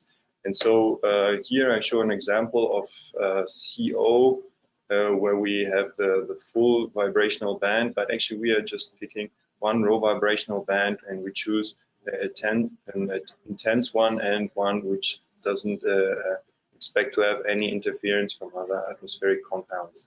And by that we can measure up to 10 different compounds at one sample and one analyzer. And as it is direct laser absorption spectroscopy, we don't need any conversion or anything to derive the concentrations. And so by that we can provide a small and compact multi-compound gas analyzer, so we can measure up to 10 different gases from this list. And this is especially interesting because you can you can reduce the size, you can reduce weight, you can reduce power consumption, so you don't need a full rack anymore, but you can just have one instrument. And of course, you get all data from one and the same instrument and sample. As this instrument is dedicated to ambient air measurements, we are adapted all our precisions and measuring range to ambient applications, and therefore, as you can see here with the full list of 13 compounds we are measuring right now, most of them are in the ppb or even ppt level of precision. For some applications, it is really important to have an automatic water vapor correction. So in this case, we implemented a function which takes into account not just the dilution effect, but also the spectroscopic effect of water vapor, as it is shown here, for instance, for methane, where we ramp up and down water, and the uncorrected methane concentrations respond to this. But with our correction, we can get stable concentration within our experimental accuracy. Another important topic sometimes is the time resolution or the real 10 Hz time response. And so there is actually two ways of looking at this. One is defined by ICOS, and they are looking at the cell turnover rate or turnover time. So it means we just need to have a sufficient amount of gas being moved through the cell. So we ensure to have sufficient gas flow. Another way of looking at it is just to see the response time of the signal. And therefore, I show here some measurements done by some customers from UK who used a very fast switching valve. And by fitting these data with exponential functions, we get time constants of less than 0.04 seconds for an exchange of, what is it, 67%. So we are definitely fast enough to real 10 Hertz time resolution. So now I would like to show you some applications. First of all, we did just a comparison with other instruments. Therefore, we went to the National Air Pollution Monitoring Network, NABEL, in Switzerland, and we measured 6 gases, and they used 2 different CRDS, one NDIR and one CLD system to measure these 6 gases. We just had one analyzer. And I hope you can see this. We are in very well agreement, and probably this is too small, but for all compounds, we have an R square of 0.99 something. So we are in great agreement.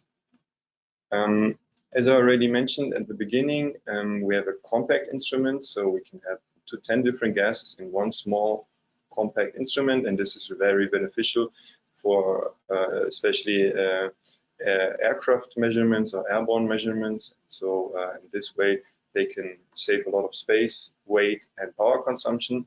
And that's why a lot of different groups are doing this already. And as you can imagine, an instrument installed to an airplane like this while landing, it needs to be robust to just survive these kind of shocks and accelerations the instrument will experience at this moment. Another nice example is using our mobile kit. So besides the analyzer, it's this rack, shockproof rack with a battery and a GPS tracker, and by that you can turn an ordinary station wagon into your mobile lab, measuring 10 gases with high time resolution, spatial resolution, as we did here in the city of Zurich. Another interesting application for us is Edu covariance. So this is, for instance, done in the ICOS Cities Power project, and here they are not just interested in greenhouse gases, but also in air pollutants from the urban areas. And there again, it's really nice to have these air pollutants, let's say NO, NO2, and so on, all in one instrument with high precision and high time resolution.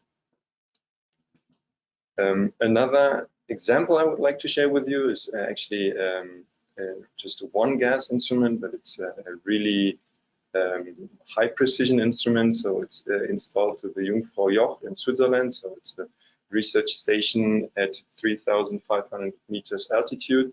And there our analyzer is now operating for more than 4 years unattended and continuously providing data to the National Monitoring Network.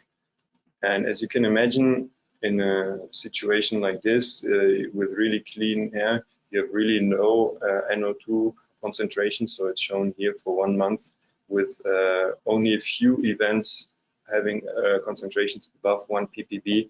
Usually it's only a few ppt. You really need to have the highest precision possible. And so we provide an instrument with a precision less than 6 ppt, being able to resolve these kind of concentrations. So to summarize, we have a compact instrument for up to 10 gases with high time resolution of 10 Hertz. We have PPT level precision and high stability, which is then very interesting for especially mobile and airborne monitoring applications, or monitoring stations, continuous background measurements, or Edu covariance. And by that, I would like to thank you for your attention. Thank you, Jonas. Can you hear me now? Yes, perfect. Good.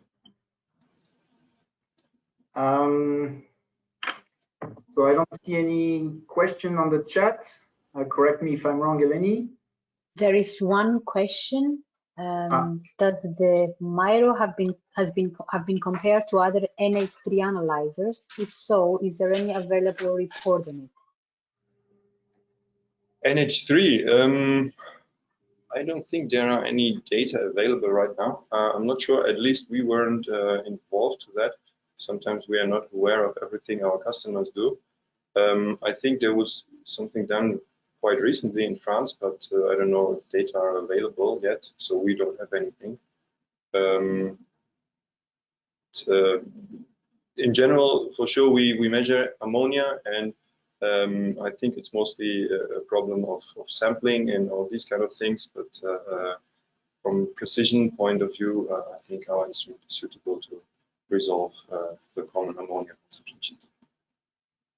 Yeah, I can confirm that in France, measurements are made by the team of Benjamin Loubet, and I think they're pretty happy about the first result they get for ammonia. Okay, thanks again, Jonas. Bye-bye. Bye. So let's move to the last talk of this session, presented by Anna Zenonos from the Cyprus Institute.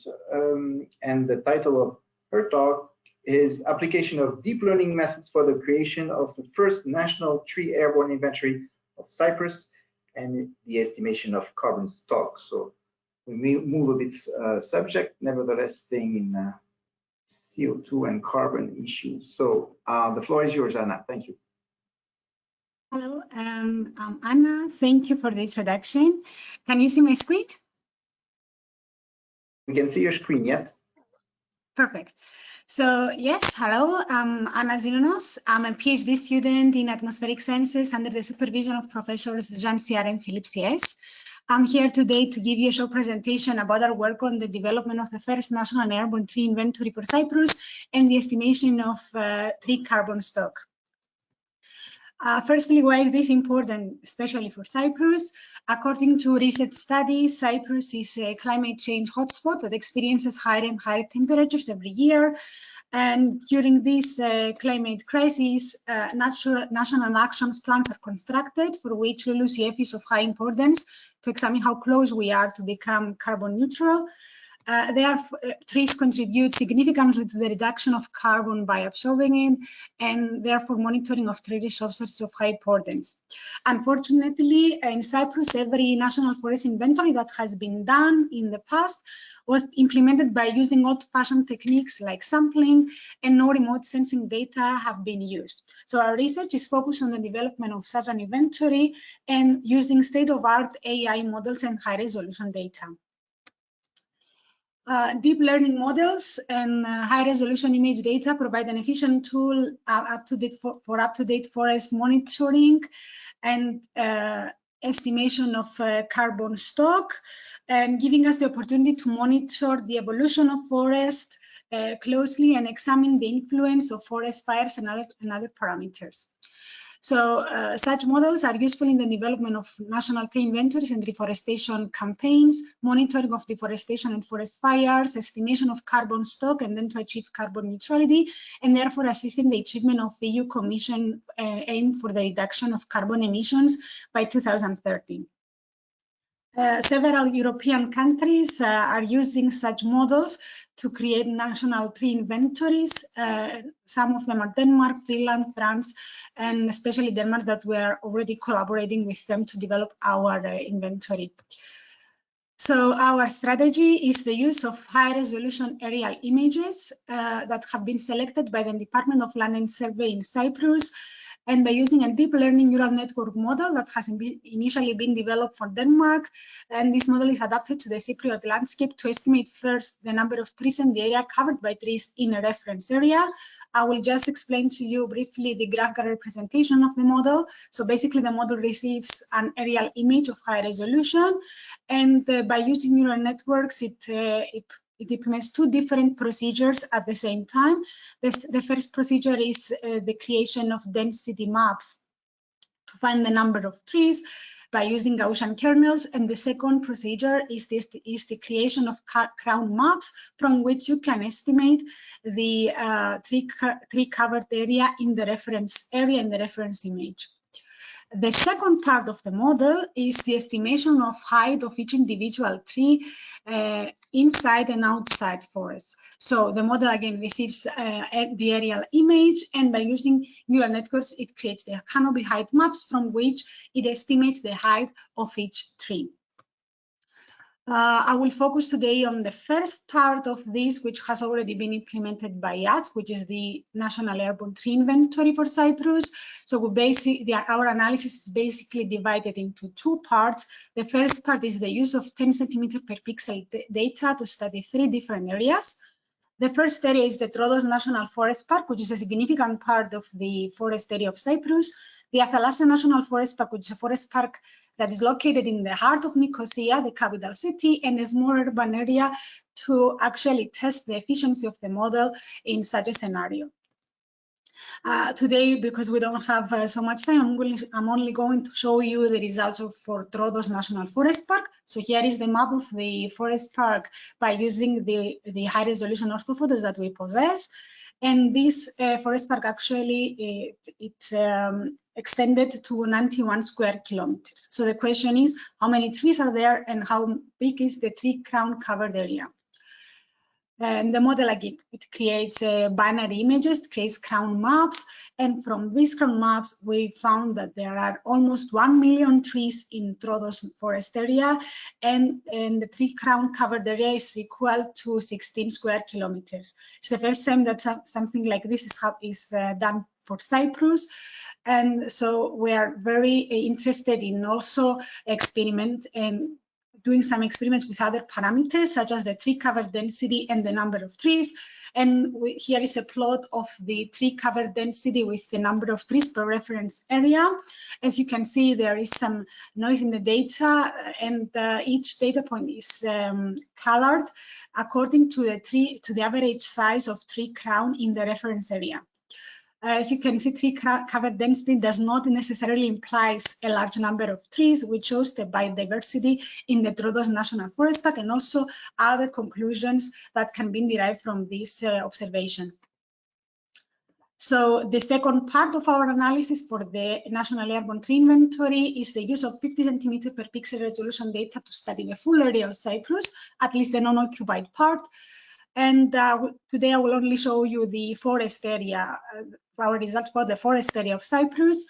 So here is a map, again using the orthophotos, and we found that in this area there are almost 22 million trees, and the total tree covered area is approximately equal to 136.5 square kilometers. About the estimation of tree carbon of every individual tree, this is our next step actually. For this, we're using LiDAR data, DSM and DTM data. DSM are the surface map data and DTM are the elevation data, from which we create the canopy height maps, and then using the canopy height maps, the model estimates the height of each tree and its location, and using the crown size that we have already been found the previous step, and the height of each tree that is found in this step, we can estimate the biomass of each tree and then its carbon stock by using the allometric equations. The final output of the model is the estimation of carbon sink over Cyprus. A few conclusion marks. Firstly, AI models are useful and efficient tools for monitoring climate change challenges and in making decisions against it. The presented model let us create the first national airborne tree inventory for Cyprus.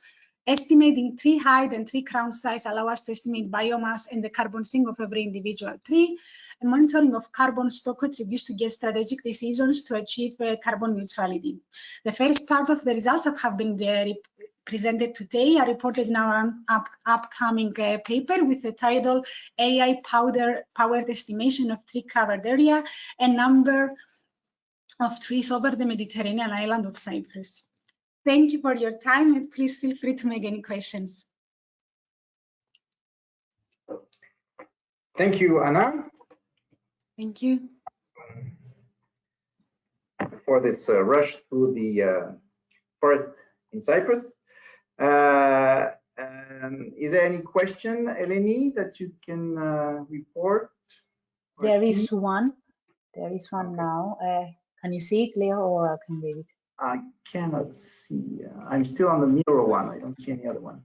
Oh, no worries, I can ask. So it's from Konstantinos Christodoulou. Hi, what is the name of the AI model? Is it an open source and is it easy to implement in different areas? How did you validate it?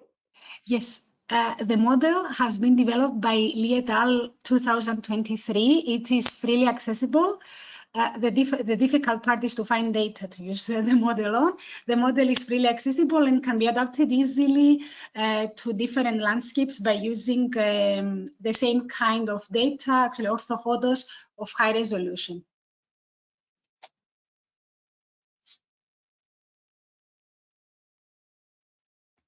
Okay. Thank you again, Anna. Thank you. And with this, I would like, because of time, to close the session. Thanks again to all the 4 speakers. And I hand over to you, Eleni, for the next session on aerosol and clouds, I believe. Excellent. Thank you very much, Leo. We'll see you in a bit. And now for the next session, aerosols and clouds, it'll be chaired by Professor Nikos Michalopoulos, and we'll go ahead now. Thank you. Okay, good afternoon, everybody. Thanks for being with us. Now is the part, now we're changing a chapter. We'll talk about aerosols and clouds. There are 5 very interesting talks, majority by big companies. And let's start with the first one, entitled Condensation Particle Counter for Extended Unsupervised Use by Jonas Puren. I hope I'm spelling nice, or from Hermodus. Thank you. Yes, okay, that webcam. And then let's see. Trying to share my screen, but I guess it's not there yet.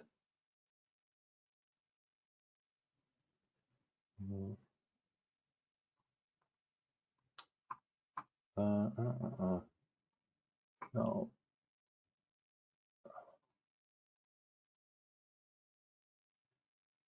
Okay, now it's showing main screen.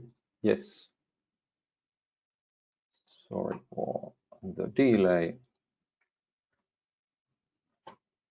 And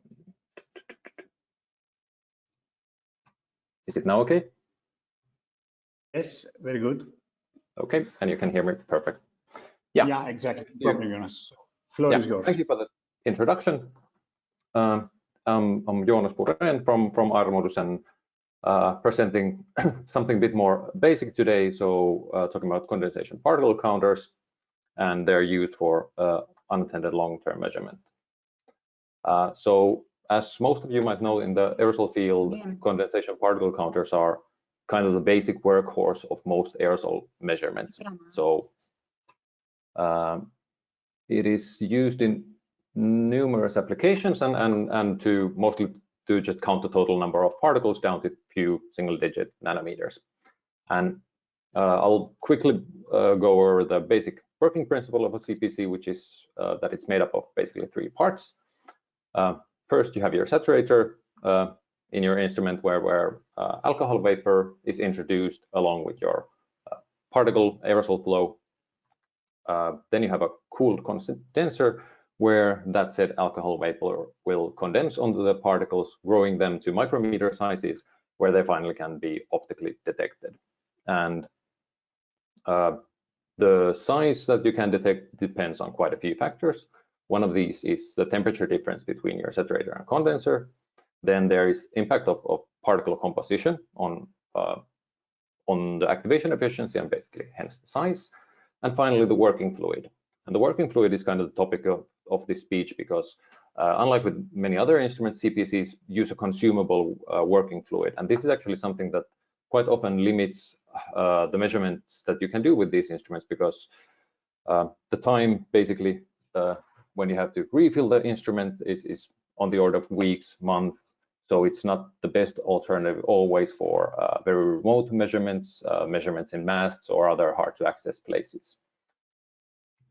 So what I'm presenting here today is a new type of working fluid that should help with this problem. The working fluid is propylene glycol, which is basically not new in that sense that there actually was already 25 years ago a commercial CPC by Economax that used it, but then it basically didn't see any use after that commercially. Now we have sort of developed a new model of CPC that can use this one. And propylene glycol in general is a very nice working fluid for CPCs because unlike butanol, it's odorless, it's non-harmful, it's used in a lot of food additives and foodstuffs. It has a very low flammability and low flash point, so there's no explosion fire danger that's associated with butanol. And that also makes it nicely suitable for instance, for indoor air studies. And then what makes propylene glycol interesting for us is that when we look at the vapor pressure of butanol and propylene glycol, we see that the propylene glycol has around 60 times lower vapor pressure. And why should we be interested in vapor pressure?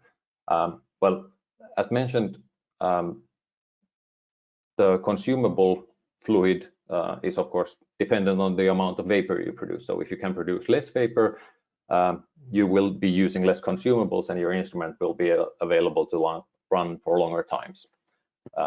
With propylene glycol, we actually have to change the temperature settings a little bit from a typical butanol CPC, which means that we'll be trying to produce more vapor, but still it's much less than a butanol CPC. And in practice, what we see with this is that with our, let's say, A20 CPC, we get like around a month of operation with 1 liter of working fluid, so one normal fill bottle. And with propylene glycol, we get up to a year. So this is really nice feature if you have a remote access points or difficult to access installations. The other implication of the lower vapor pressure is that the droplets that you grow in your instrument will tend to be smaller because you have less vapor condensing onto them. So we had to do quite a bit of engineering to actually recalibrate all the optics and change some components to get the same quality signal out of this. And with that work done, we actually have very satisfactory results. So on the figure on the right, you basically see on the x-axis the reference electrometer concentration, and on the y-axis the results from propylene glycol, both A20 and A30 CPCs, and we can get up to 150,000 particles per cc, which is a high concentration for CPCs with pretty much perfect linearity. Additionally, there's actually very recent research on this. So a paper published this week on Wednesday, I think, by Peter Vlasic et al. From Vienna. They were studying the behavior of this new working fluid, and they found that it's actually much less chemically selective in activation than for instance with butanol. So here's on the figure we have our A30 CPC using butanol and the same CPC using propylene glycol. And it's well known that in CPCs, for instance, the activation of sodium chloride is much more difficult. So you have a different cutoff curve than, for instance, for silver. But with propylene glycol, these basically due to higher supersaturation and so forth, these coalesce much nicer. And this is important if you're doing, for instance, MPSS or SMPS particle sizing measurements, because then, of course, you use large correction factors, and you're often interested in the very smallest size range of the particles. So it's kind of beneficial that you know that your instrument is behaving very homogeneously, disregarding the chemical influence. And that's basically all I had. So just to summarize, we basically have created a new instrument with 10 times longer operation time, approaching a year or so, with a more uniform, less chemically selective activation, using a working fluid that is odorless and safe, so good for instance, indoor air studies. And it is PMP10 compliant, so it works for automotive research, but unfortunately the same ACTRIS standards require butanol, so we can't fulfill that, but the technical behavior of the instrument is otherwise compliant, so you can get comparable results with this working fluid. And it is available basically for any of our instruments and conversions. So if you want to do more research on this, then definitely we can help you with that. Then with that, thank you, and I'm happy to have any questions, and otherwise contact me if you have any questions. Thank you very much, Jonas. It was really thank you for keeping the time. It was really a very interesting presentation. I don't see here if there are some questions from the audience. There are no questions. No questions? No, no questions. Okay, Jonas, I have a question. It's somehow provocative. Okay, you see, you send a lot of advantages. What is the main disadvantage? Because the main disadvantage. Well, that's a difficult one. I would say that it's mostly due to the low vapor pressure, lower pulses. So let's say that you shake the instrument or something, or it gets heavy bumps, it might be more sensitive to errors. That would be my first guess. But price also? No, price no, it's actually cheaper than butanol, and well, per time it's slightly more expensive per liter, but if it's 10 times longer, then. Okay, yeah. Okay, yeah. Thank you very much.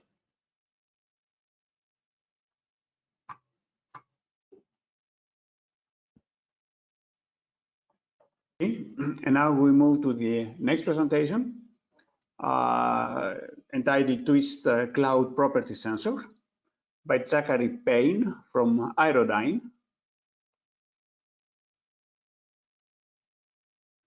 Okay, Zachary. Let me bring this over.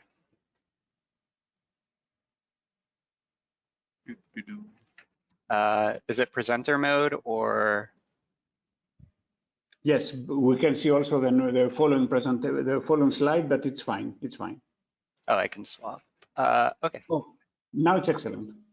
Okay, great. All right, so hi, my name's Zachary Payne. I work at Aerodyne. I work for a different group than Megan earlier. We are the Center for Sensors and System Technology.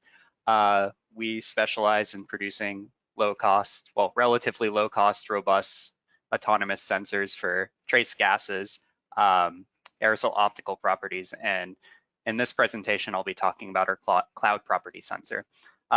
This work developing the cloud property sensor is primarily Steve Jones. So this is really his project. So clouds play a major role in Earth's radiation budget. So high, thin clouds tend to heat the planet, whereas low clouds tend to cool the planet due to their albedo. Because of this, it is important to understand cloud thickness and optical depth so that we can accurately predict our warming climate. This is generally done using satellite measurements like the Geoorbital Environment Satellite, GOES satellite, but these satellites tend to change their calibration over time, so they need to be validated by ground-based radiometric measurements. TWIST CPS is an example of this, and TWIST stands for 3-wavelength spectrally agile technique. We call it 3-wavelength technique because we utilize the 440 band, the 550 band, and the 1250 band to get our cloud optical depth. We do this by comparing our spectra, our retrieved spectra, to radiometric transfer models like LibRadTran. And we can also get disambiguation of thick and thin clouds. And we've been working on getting aerosol optical depth in water vapor as well. And one of our more important developments is the production of a field deployable radiometric calibrator, which I will also go into at the end. So making cloud-based measurements is not necessarily anything new and has been done for quite a few years. So I want to explain what makes Twist a little different than these other methods. First of all, Twist is easily field deployable. It is entirely housed in its own compartment, so you don't have to run fibers, which is different than, say, the SAS-ZE method, which is also a zenith staring method, but has to run fibers to cooled spectrometers. It's relatively easy to use. We've had several successfully deployed instrumentation at various ARM sites around the DOE ARM sites around the country. It's robust and reliable. Over these year-long campaigns that we've had it deployed, it's had 94% uptime, and most of the downtime is just due to Windows errors, Windows updates, which I'm sure we've all had to deal with. And it's pretty inexpensive relative to other methods for measuring. That's strange. Sorry. It's pretty inexpensive relative to other methods for measuring cloud properties. For instance, the GOES satellite probably costs around $1 billion, but obviously gets more spectrally resolved data. We also have fast measurements. It's on the order of 1 Hertz, which is faster than, say, AeroNet, which is a pretty commonly used aerosol optical property measurement, which measures every minute. So how does Twist compare to these other sensors? Here we see an example of the cloud property retrievals, the thermodynamic phase, the cloud optical depth, the effective radius, and the liquid water path. This is an example of an overcast day at the Sale site in Colorado. And this is an example of a sparse cloud state at SG, the Southern Great Plains site in Oklahoma. We can see that in overcast conditions, we don't compare well for phase, but this is because this is for the GOES in red and Twist in blue. We don't compare well for phase, but this is because GOES as a satellite measurement obviously gets your top layer, whereas Twist gets your bottom layer. Our cloud optical depth in gray compares well with the GOES retrieval. Our effective radius also compares fairly well. Cloud measurements are a little hit or miss, just depending on whether a cloud is entering your field of view. And we're comparing a very small field of view with a large pixel area. And we compare incredibly well with liquid water path. Comparatively, for a less overcast day, the Southern Great Plains site, we actually compare extremely well with phase and cloud optical depth, effective radius, and liquid water path. We have many of these data points across several different sites in the United States. And we are currently compiling them all into a report for our SBIR phase 2. Sorry. Why am I not able to go to, there we go. Part of the phase 2 that we just completed was the development of a field radiometric calibrator. So typically when you're doing radiometric calibrations, you use a integrating sphere that is tied to a relatively large power supply. In fact, most people who are doing radiometric measurements tend to ship their instruments to, it's a company called LabSphere, to do these calibrations for them. We find that this is fairly inefficient, so we've developed this field calibrator. Essentially, it's just an integrating sphere equipped with 4 different LEDs that we have calibrated to be a transfer standard and can be deployed on any sort of, or can be deployed directly with Twist or any sort of radiometric measurement. The results of our field calibrator, you can see the peaks for the different LEDs that are present within it. And these overlap well with the output of the sun, what we see reaching our ground stations, and the bright point of the sun is our brightest point in the field calibrator. We do currently have a blind spot around 1400, but that's not currently important for what we're using to calibrate twists. And we hope that we can sell these calibrators to people to make more efficient radiometric calibrations and maybe not have so much downtime whenever you need to send things back to calibrate. So in summary, we've developed our twist cloud property sensor to integrate with existing cloud property measurements. We also have developed this field calibrator, radiometric field calibrator, that can be used to provide a standard calibration for radiometric measurements. And with that, I open the door to any questions. Okay, thank you very much, Zachary. Really interesting presentation. Any questions? I can't see any questions in the chat. Zachary, have you tried the instruments with, in Europe there is the ACTRIS consortium. Have you been in contact with the people, the ACTRIS people, to see means for the intercomparison purposes or to run at European campaigns? So we have not currently opened the door to ACTRIS. We are very interested in doing that. We've basically only operated with the different DOE ARM sites around the country, and I believe we've sold one set of instruments to I can't remember his name. There is someone that we sold to in Spain that's been deploying them, but I don't know if he's worked directly with ACTRIS or not. Okay, very good. So hoping that you will have the opportunity to collaborate, because it's among the information that it's included in the ACTRIS network. So now we have to move to the next presentation. Thank you very much again, Zachary. Thank you. It's deducing the composition of aerosol and cloud particles with autofluorescence nephelometer by Barrel Baumgartner from DMT.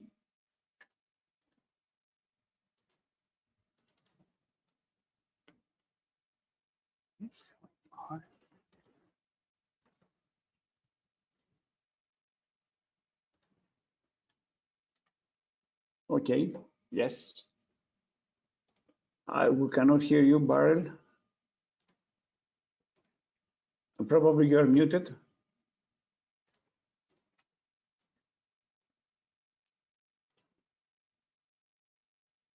Barrel, we cannot hear you. We see, but we cannot hear you.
Shall we move on to Benjamin and then we can come back to Daryl, so Daryl can restart his laptop perhaps? Exactly. So Benjamin, are you ready? Yeah, to proceed to the next talk. The portable ice nucleation experiment PINE, a new online instrument for automated long-term field observation and laboratory studies of ice nucleating particles. Benjamin Murray from University of Leeds. Hey, thank you. Ben? Oh, okay. You can hear me?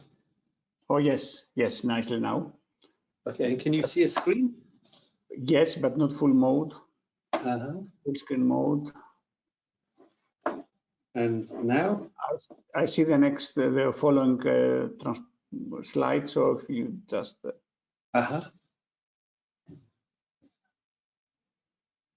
Excellent. Right. Go, Ben. Okay, thank you. Oh. I laser pointer.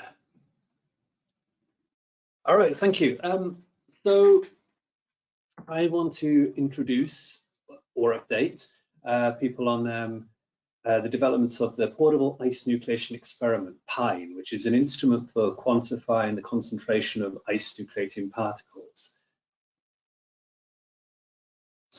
So ice nucleating particles are extremely important for cloud properties, and this is an example of two model runs in the Southern Ocean, which illustrates this importance. You can see here the Antarctic Peninsula and then the Antarctic continent down here, and this is a cyclone system where the air is being drawn off the Antarctic out over the warmer ocean. You're forming this low-level cloud over the warmer ocean. In a model run where we have a relatively high ice nucleating particle concentration, you can see that the amount of liquid water is reduced dramatically and the albedo is reduced dramatically relative to a run where we have a much, much lower ice nucleating particle concentration. So you see this massive difference of hundreds of watts per meter squared where the ocean has been exposed and absorbed, the dark ocean underneath the cloud is exposed due to the introduction of ice nucleating particles. So these particles matter a lot for the cloud properties. They also therefore matter a lot for climate feedbacks. But INP, ice nucleating particles, vary massively depending on the location and time. So here's just a composite of data from a number of different campaigns, different parts of the Arctic and Antarctic. But if we say that 1 INP per litre here is important for cloud glaciation, that level of cloud glaciation can happen anywhere between -35 and about above -10, depending on the location and time of year. So our models really need to incorporate this aerosol dependency, and many of them at the moment do not. And part of the reason they don't do that is because we haven't had a way of tuning those models to any sort of measured variability in INP concentrations. And in turn, that was because until recently, we've not had instruments that are capable of measuring ice nucleating particles on a long-term autonomous basis. And that's where we set out to build the PINE chamber, so the portable ice nucleation chamber. The concept behind the PINE chamber is that it's an expansion chamber. So there's the main component is a vacuum vessel, which is set at a certain temperature, and then we can expand from there. So when we decrease the pressure, the temperature drops because of the adiabatic expansion. And as the temperature drops, we then measure all of the aerosol particles and cloud particles that come out of the end at the outlet of the chamber at the base down here, and we measure the size of the individual particles. And here you can see the cloud particles forming, the liquid cloud particles forming, and then a fraction of those cloud droplets are frozen to form ice crystals, which then grow rapidly. So then we can count these large hydrometeors that come out of the chamber, and then that we assume is equivalent to our ice nucleating particle concentration. And then by repeating this expansion, followed by a flush, followed by an expansion, we can then quantify these in an autonomous manner. So to date, we've had, I think it's 17 campaigns, at varying lengths of weeks to years. It's all in the Northern Hemisphere so far. This map's slightly out of date, so it's now in China as well. We've had different environments, different seasons, and I'm just going to show you some of that data. So, and just this basic analysis here, where we've got the IMP concentration as a function of temperature, you see that real contrast between different locations. So these Arctic stations are reporting much lower IMP concentrations than these, actually, it's the rural mid-latitude sites which have the highest IMP concentrations so far. One of the key goals of this of developing Pine is that we can contrast and improve our models.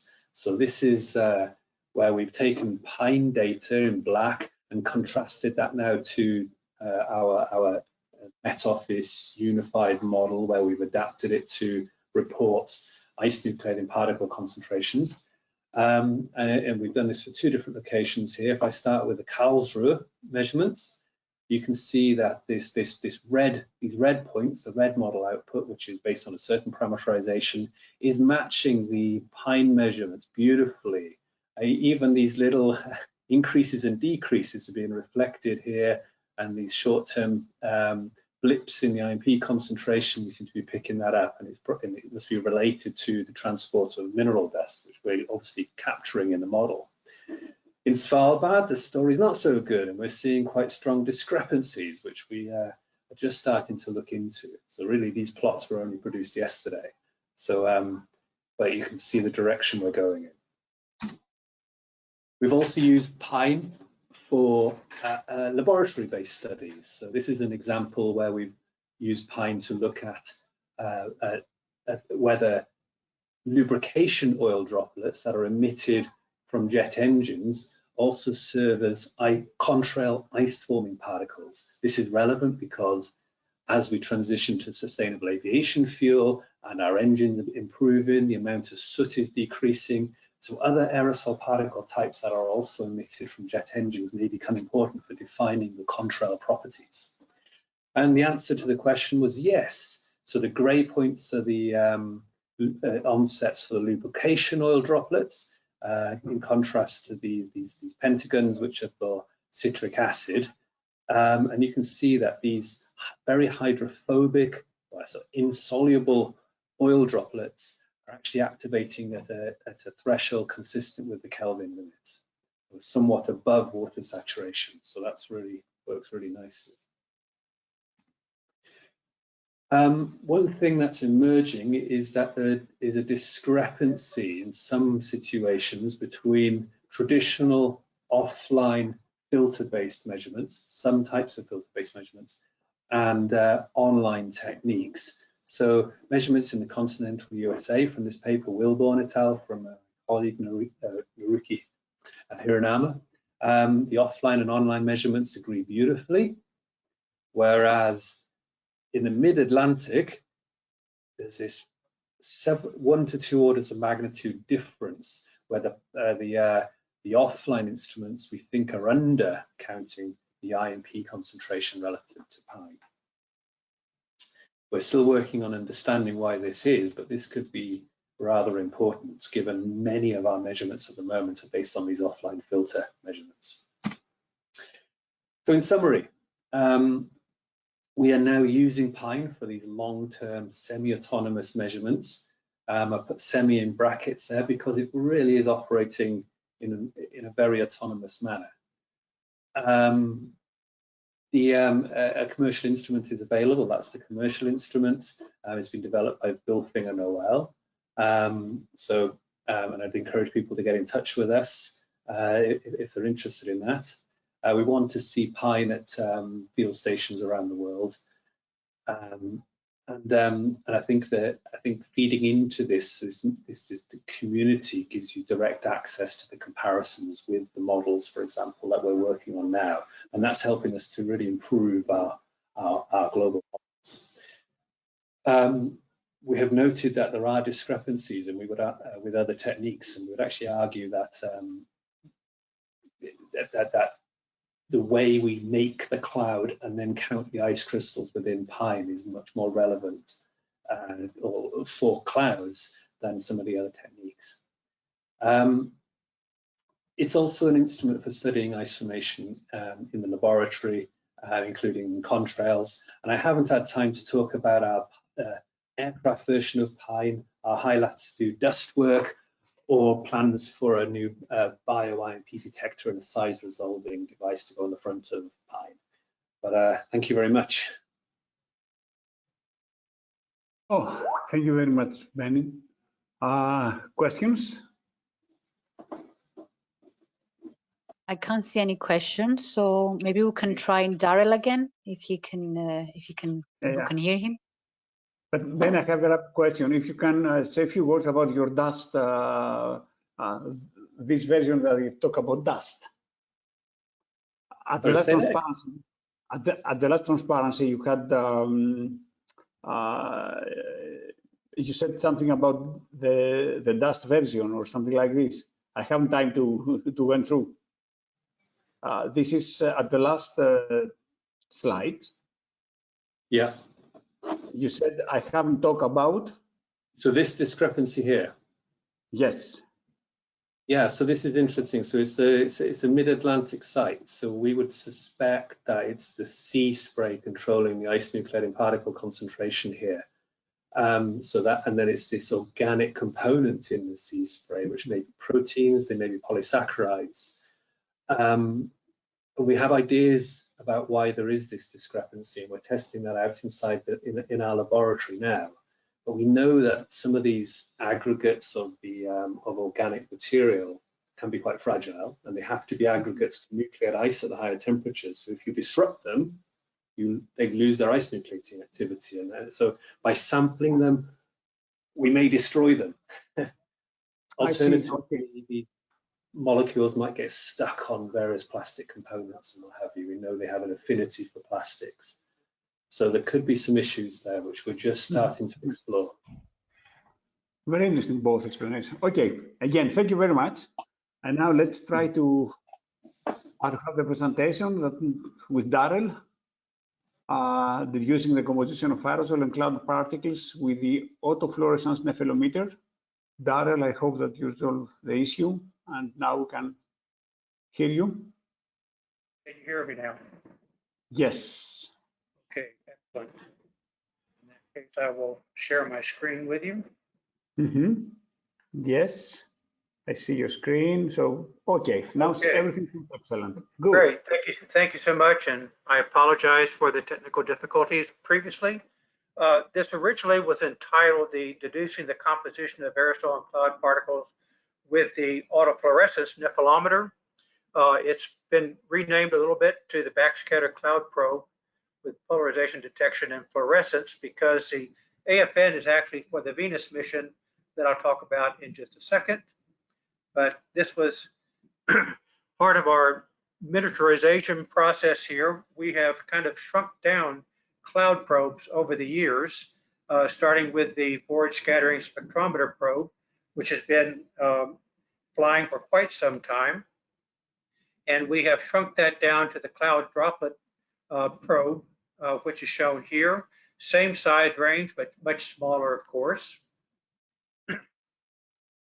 Okay, and then I've somehow lost my screen here.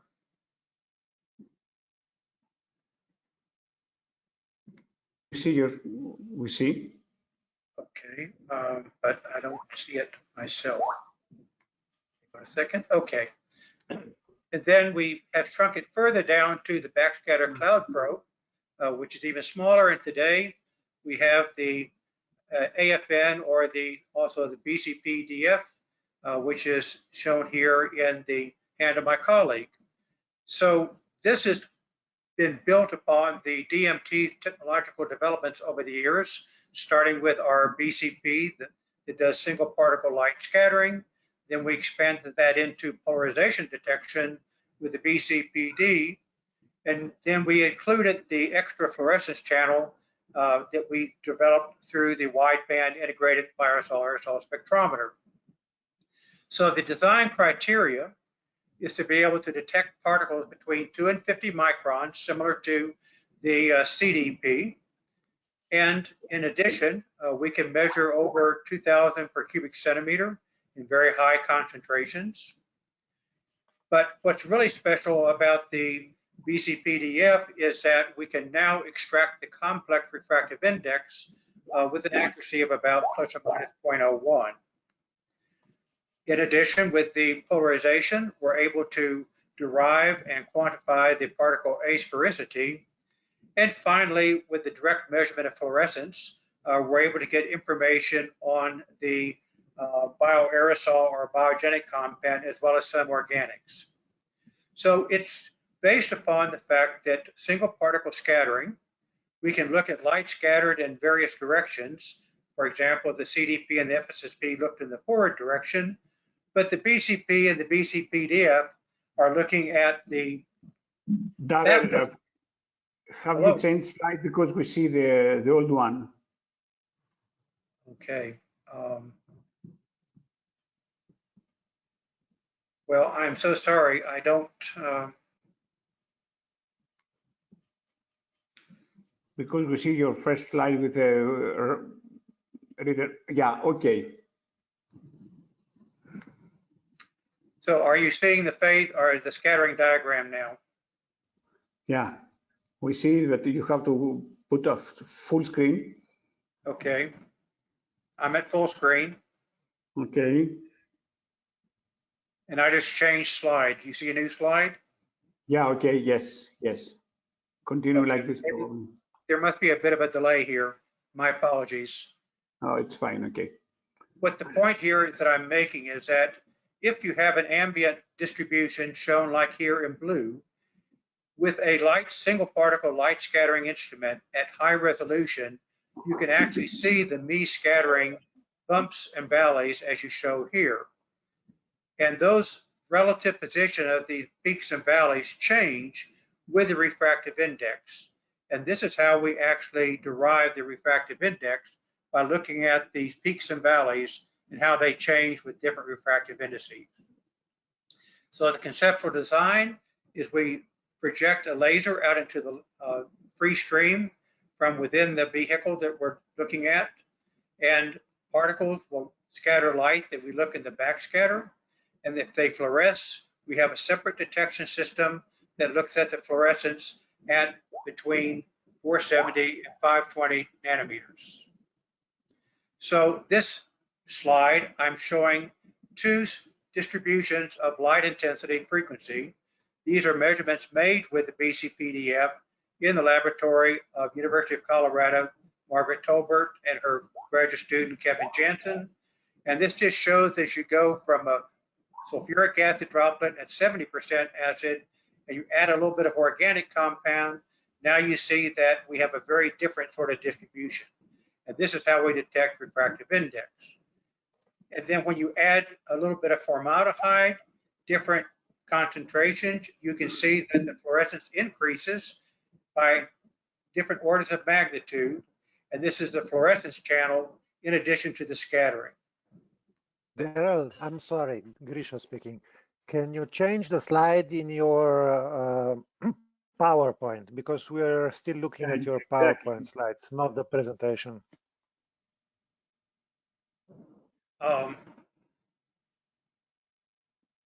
This is getting very complicated. I'm sorry. I apologize. It looks like this is going to be technically a challenge, and I suggest that that I just end right here and you go on to the next speaker. My apologies. I don't know what's causing the problem here, and I'm changing it according to the screen that tells me what to do, and it's not working.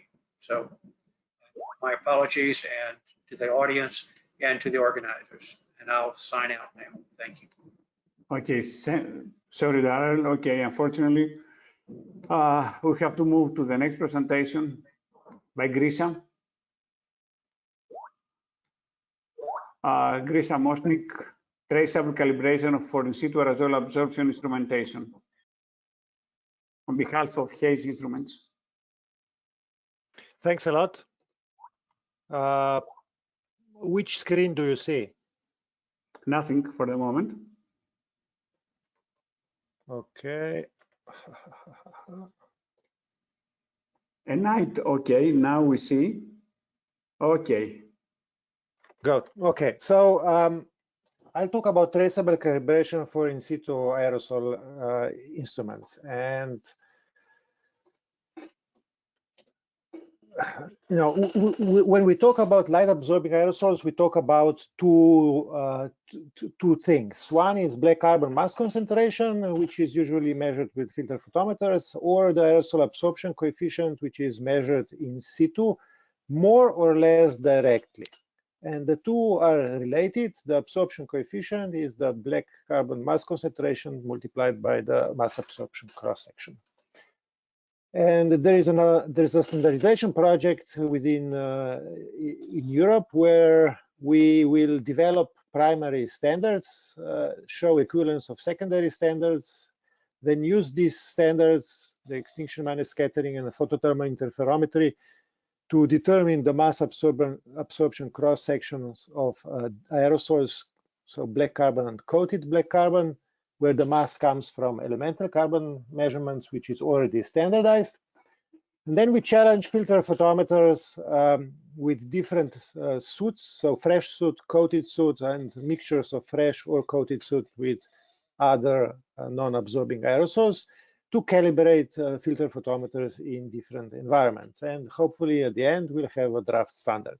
So I'll talk about this part on how we calibrate primary methods and how then we use these primary methods to devise calibration procedures. So a photothermal interferometer shines a powerful laser on our aerosols, and they absorb light, they heat up, and they heat up quite a lot, for about half a Kelvin. Then this heat is transferred to surrounding gas, which expands, the density reduces, and this causes a reduction in the refractive index, which is tiny. But we can measure this change of the refractive index in an interferometer, which measures the change in the optical path between the reference arm and the arm with our sample. And the change of the optical path is 10 femtometers. And the correspondingly small change of phase measured by the interferometer. And this change of phase is proportional to the absorption coefficient. This is the instrument that we've developed. The method is published. The publication is almost 2 years old. And as we hit the sample, when we switch on the laser, we have the sample temperature increasing and decreasing, the refractive index going the opposite direction, and the phase shift more or less following the temperature change. So we have the detector, which measures the heating and the cooling. And we see that the shape of the curve is independent for soot, gas, or mineral dust, which means we can use our instrument to measure absorbing gases or absorbing particles of different kinds. And the beauty of this is that we can use NO2, which is a gas with known properties, to calibrate our instrument. And we do this at blue and green channels. We use NO2. We know the NO2 absorption spectrum. We measure the line width of our pump laser. And we use different sources of NO2. The best sources are the ones which are stable and traceably calibrated. So this is a permeation NO2 generator produced at the Swiss Metrology Institute, which gives out a traceable concentration of NO2. We are using usually around 1 ppm. Now, we need to transfer this calibration to other wavelengths, and we do this with well-defined aerosol particles, because at higher wavelengths, there are no gases that absorb enough. We use nigrosin, we nebulize it, we measure the size distribution, we use the real and imaginary part of the refractive index. We put this into Mie theory, which applies to particles because they're spherical, and we calculate the absorption coefficient. Then we don't use the absorption coefficient, but we use the ratio of absorption coefficients to transfer the calibration from the lower part of the visible range into the higher parts of the visible range or to the infrared. We can validate our Mie model with polydisperse aerosol, and we see that the difference between the measured and the calculated absorption coefficient in green is about 5 to 6%. So we are happy with our EMME model to transfer the calibration from lower wavelengths to higher wavelengths. And here we see the response of the instruments relative to NO2. We see the linear response in green. We see no response in infrared because NO2 does not absorb in infrared. And with nigrosin, we see different slopes because nigrosin has different mass absorption cross-sections at these wavelengths. The combined uncertainties for our absorption coefficients are 4% for green and 6% for infrared. And the uncertainty in the absorption oxygen exponent is the combination of these two, and it's 9%. The limit of detection in blue is about half an inverse megameter at 1 second time resolution, which reduces to about 0.15 inverse megameters at just below 2 minutes averaging. Now, we want to reduce the uncertainties of this measurement by using monodisperse measurements.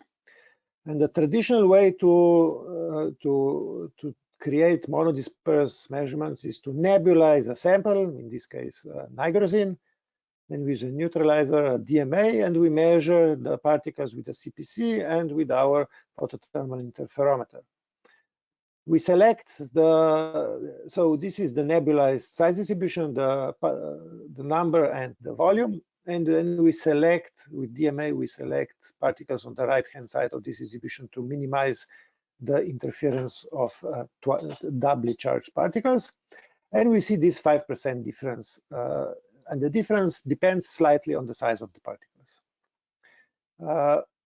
We would like to reduce this difference between the EMME calculation and the measurements. So one of the ways to do this is not to select by size, but to select by mass, using a centrifugal particle mass analyzer. This selects mass to charge based on mass to charge ratio. And here, the transmission of the CPMA for neutral particles depends on the rotational speed of the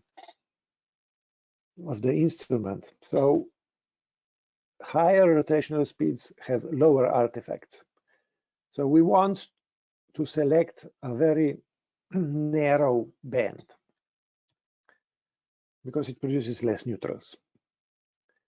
Now, this again, we have an instrumental dependent artifact, and to get rid of this, we use a combination of the CPMA and a DMA. So we allow some neutrals through the CPMA, but then we use a DMA to select only the charged particles. Then we have a CPC and a PTAM, and we see that now the results, so the comparison between the measurements and the calculations depend on which parameter we use. And this is a comparison between the size defined by an SMPS. So this is a mobility diameter as an input into the EMME model. And this is a mass equivalent diameter. And we see that the mass equivalent diameter is the one that we should be using in our EMME model, because the absorption is proportional to the mass. The proportionality constant is the mass absorption cross-section. So if we take the mass-derived size parameters, they're the adequate ones. This reduces the difference between the modeled and measured results. So using this, we can do very nice things, and I'll show just one result. Here we have the mass absorption cross-section of black carbon for uncoated black carbon, and then black carbon of different coatings. So the coating thickness was measured by SP2 using LEO, and this is the linear response of the mass absorption cross-section to the coating thickness. So we have an increase of MAC with coating. So to sum up, photothermal interferometry is not so new technique, but we have developed a new instrument measuring at 2 wavelengths. We've made a green and infrared and a blue and infrared instruments. These instruments can be calibrated traceably to primary standards. They're linear.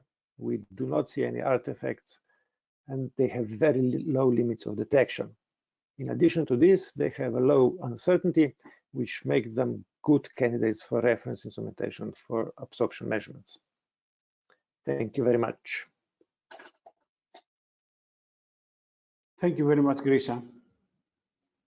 Indeed, very interesting presentation.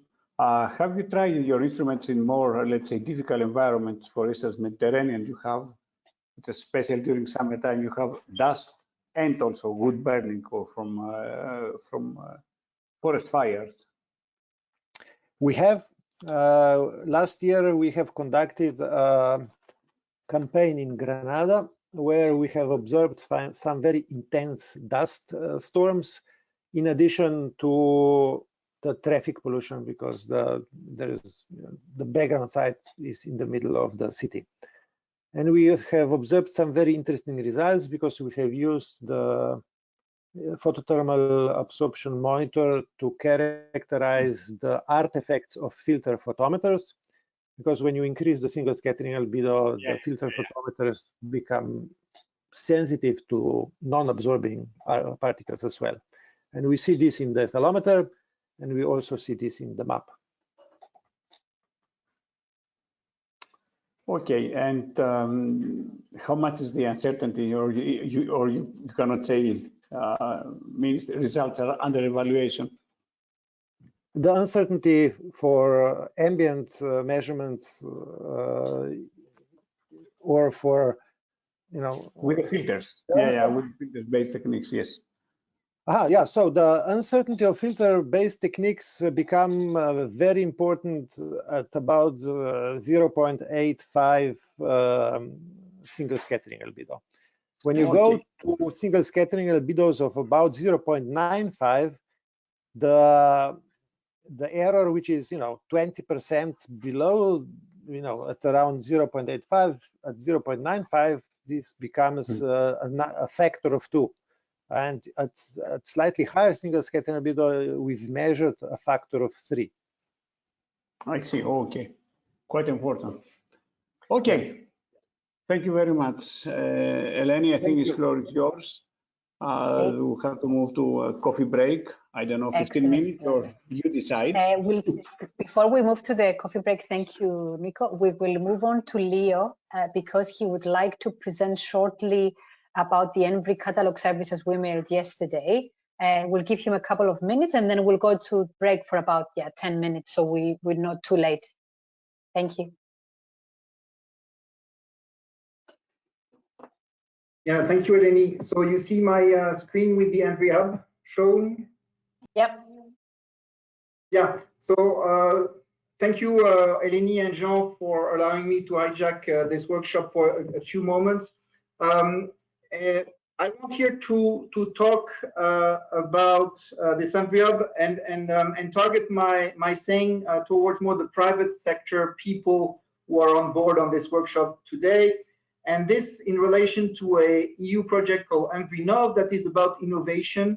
That is to say, in short, increase the innovation in our research infrastructure, ICOS, ACTRIS, and IAGOS, and beyond, actually, and increase the link between our research infrastructure and the private sector as far as innovation is concerned. So the idea is to do that with the extension of this so-called ENVRI catalog of services and ENVRI Hub. ENVRI stands for Research Infrastructure in Environment, RI in Environment. So that's our infrastructure in atmosphere, but also our colleagues from the ocean community and ecosystem community. You received an email by Eleni yesterday, and I don't know if you had the time to look at this ENVRI Hub and this catalog. I just want to make 3 or 4 clicks for 3 or 4 minutes And maybe when you return from the coffee break, if Eleni allows, take a few more minutes to answer a few questions about what you would like, you, especially private sector colleagues, to see added to this catalog of services to promote innovation, or at least relationship between our RIs and the private sector. So under this ENVRINNOV, you see you have several things. You can click on catalog of services, but also training, knowledge-based, and then some science demonstrator. The catalog of services was first built more for data recovery. So if you look here, you can see all kinds of service that you have offered here under this ENVRINNOV. If you go to data service and you apply the filters to limit to a certain number of results, here below you see that all research infrastructure are present. If you do this for data, you see that you're restricted, and you go to, for example, ICOS, which I know better. You have some more details that can pop up on the right, and there some description of the service, and further down, actual endpoint, service endpoints, where you, for this example, can recover data under the ICOS carbon portal. You see here the list of data sets popping up. A second click I want to show you is a service in terms of training that was gathered through an EU project under this ENVRI consortia of research infrastructure, which I think is quite nice. Under training, you have really a lot of resources. Of course, this was first done for data and fair data. So here are the topic of interest. And when you click, for example, for metrics to see if your data stream is fair, you can have a link to here the results below. For example, if you click on this one below, actual webinars of training classes that you can follow, whether in a presentation or in a video recording. The last click I want to do is also under this hub, you have so-called service demonstrator that, for example, go beyond data. And I just want to highlight this one, but I know a bit more also. It's so-called footprint, where beyond data, you can actually use model. And then you see that, for example, for a given station, but this is also available for ACTRIS type of parameters beyond CO2 shown here. But for a station with a transport model, you can see you can have it compute the service for you, the retro plume associated to your measurement, and this being plotted at the bottom of the screen. And you can, of course, retrieve the data and download the result of this footprint tool. So this is in very short what I wanted to show now. Eleni, what I propose is that you tell us when we reconvene, and if possible, allow me for 5 minutes for a Metimeter questions to the audience. If it's not possible because of time, also please use this feedback button here at the bottom of this ENVRINNOV page to feedback on this hub to tell us how we can improve. Eleni, back to you. Thank you, Leo. So we'll go for a 10-minute break because we're running a little bit late. So we'll reconvene in 10 minutes at 4 o'clock local time. And then if we go to you, Leo, for like 5 minutes to quickly do the Mentimeter, and then we'll move on with the schedule. So we shall be back in 10 minutes. Okay, thank you, everyone. Okay.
Hello, everyone, and welcome back. I will give the floor again to Leo to go through the slides, the questions you wanted to ask about the ENVRI services. Thank you. Yeah, thank you, Eleni. So I'll try to be quick. Again, this is to help us research infrastructure to see how we can expose existing services to promote innovation in relation to you guys, colleagues in the private sector. So to play the game, you can participate, but I would emphasize the participation of our colleagues from the private sector here in this workshop. So just go, either you flash the QR codes with your phone, or you can go to a browser where you go at menti.com. Menti is M-E-N-T-I, like it is written on the top here. Once you're on this website, you're asked for a code to play the game of these 6 questions I have. The three first are very quick, and the code is here 89740757. So maybe Eleni, you can tell me if you succeed in going there. At least I have one participant. Yes, I just went in and I can see it. Okay. Let's see if people are willing to play. The first question is indeed, and see how many people would like to play this game. Are you from the private or the public sector? You can make the choice. So we have 2 people playing the game so far.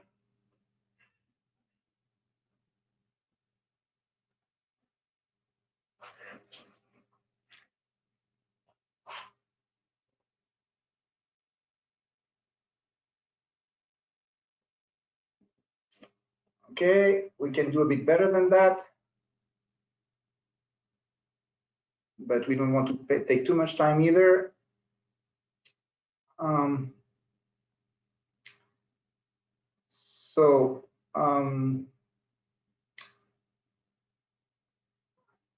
There's a prize to win at the end, of course.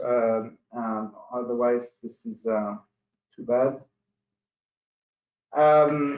Yeah, I don't want to take too much time, so you can catch up, I think. And so I move to the next slide.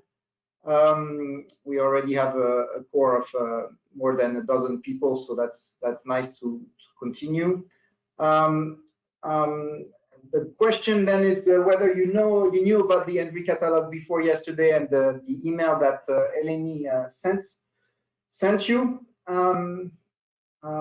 We know that it's not well known. This is not completely a surprise, but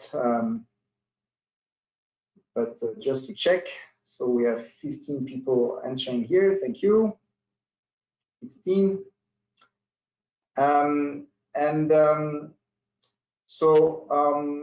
Yeah, in terms of services for people who've gone there,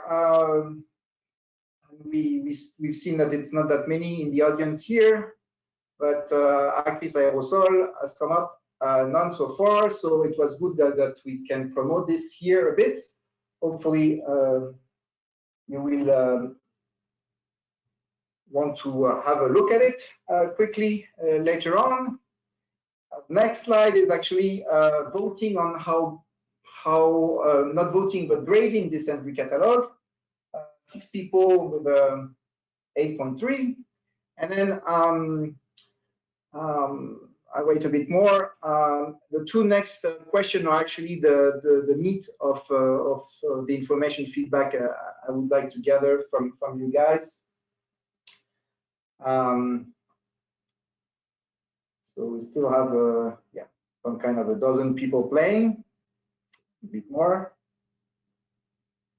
And so I go quickly to this first open-ended question, and then maybe stay a bit more time on those 2 last questions, because that's the meat. You've seen this catalog of services more oriented to data. The question to you guys today is, because it's an innovation workshop, what would you think would be good to expose from the RIs in this catalog targeting innovation services, and you can see live some elements. So more metadata and standardized access to raw data. Certificates approvals for the equipment, that's about instrument testing, I believe. Live data, so this is more real-time data. Yep, things that all of our infrastructure are working towards, I believe, more and more. So I just take another analytical capacities. Yeah, thank you. Another 20 seconds. If you're late, also you have more time to add more items. Yeah, evaluation of instruments, indoor and outdoor. Yeah, not only in lab, but in real condition. That's certainly something that we can do in our RIs. Okay, and lastly, any ideas of to attract more interest from the private sector? And that's the last slide. Fund cooperation project between RI and the private sector explicitly. Yeah, we know that this type of project funded by the EU also happen more and more, where we have a mixture of private and public entities participating.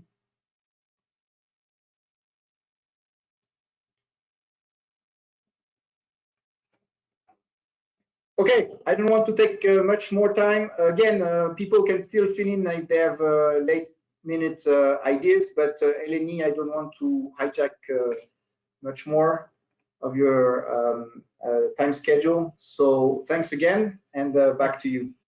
Thank you, Leo. And I've sent the link to meti.com and the code in the chat. So if anyone would like to click on it and perhaps go back later and give you more feedback, I'm more than welcome to. Clear? Thank you. Yep. And now we're moving on to our next session, which is on aerosol optical properties, which will be chaired by Dr. Ulrich Bonke, who's already here. The floor is yours.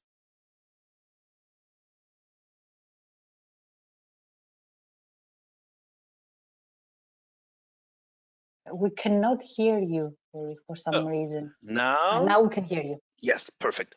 So my name is Uli Bundke. Yeah, I'm here in IAGOS operations. So I'm the head of the technical operation of the operations group. And by the way, I'm also the technical director of the ENVRI Hub. So I was quite glad to see that this is promoted here. But I got a notification from my technician that the contact form is not operational at the moment because we have moved the domain to ICOS. So Leo, I think we have to promote a different email address to get the feedback, which is entered otherwise by the form. So you have to make your mind how to reach this feedback you have requested from the audience by the form contact slide. Yeah, we have already the Menti, so people can input, and if you have further and want to liaise with us further, please email me or Eleni. Thank you. Thanks a lot.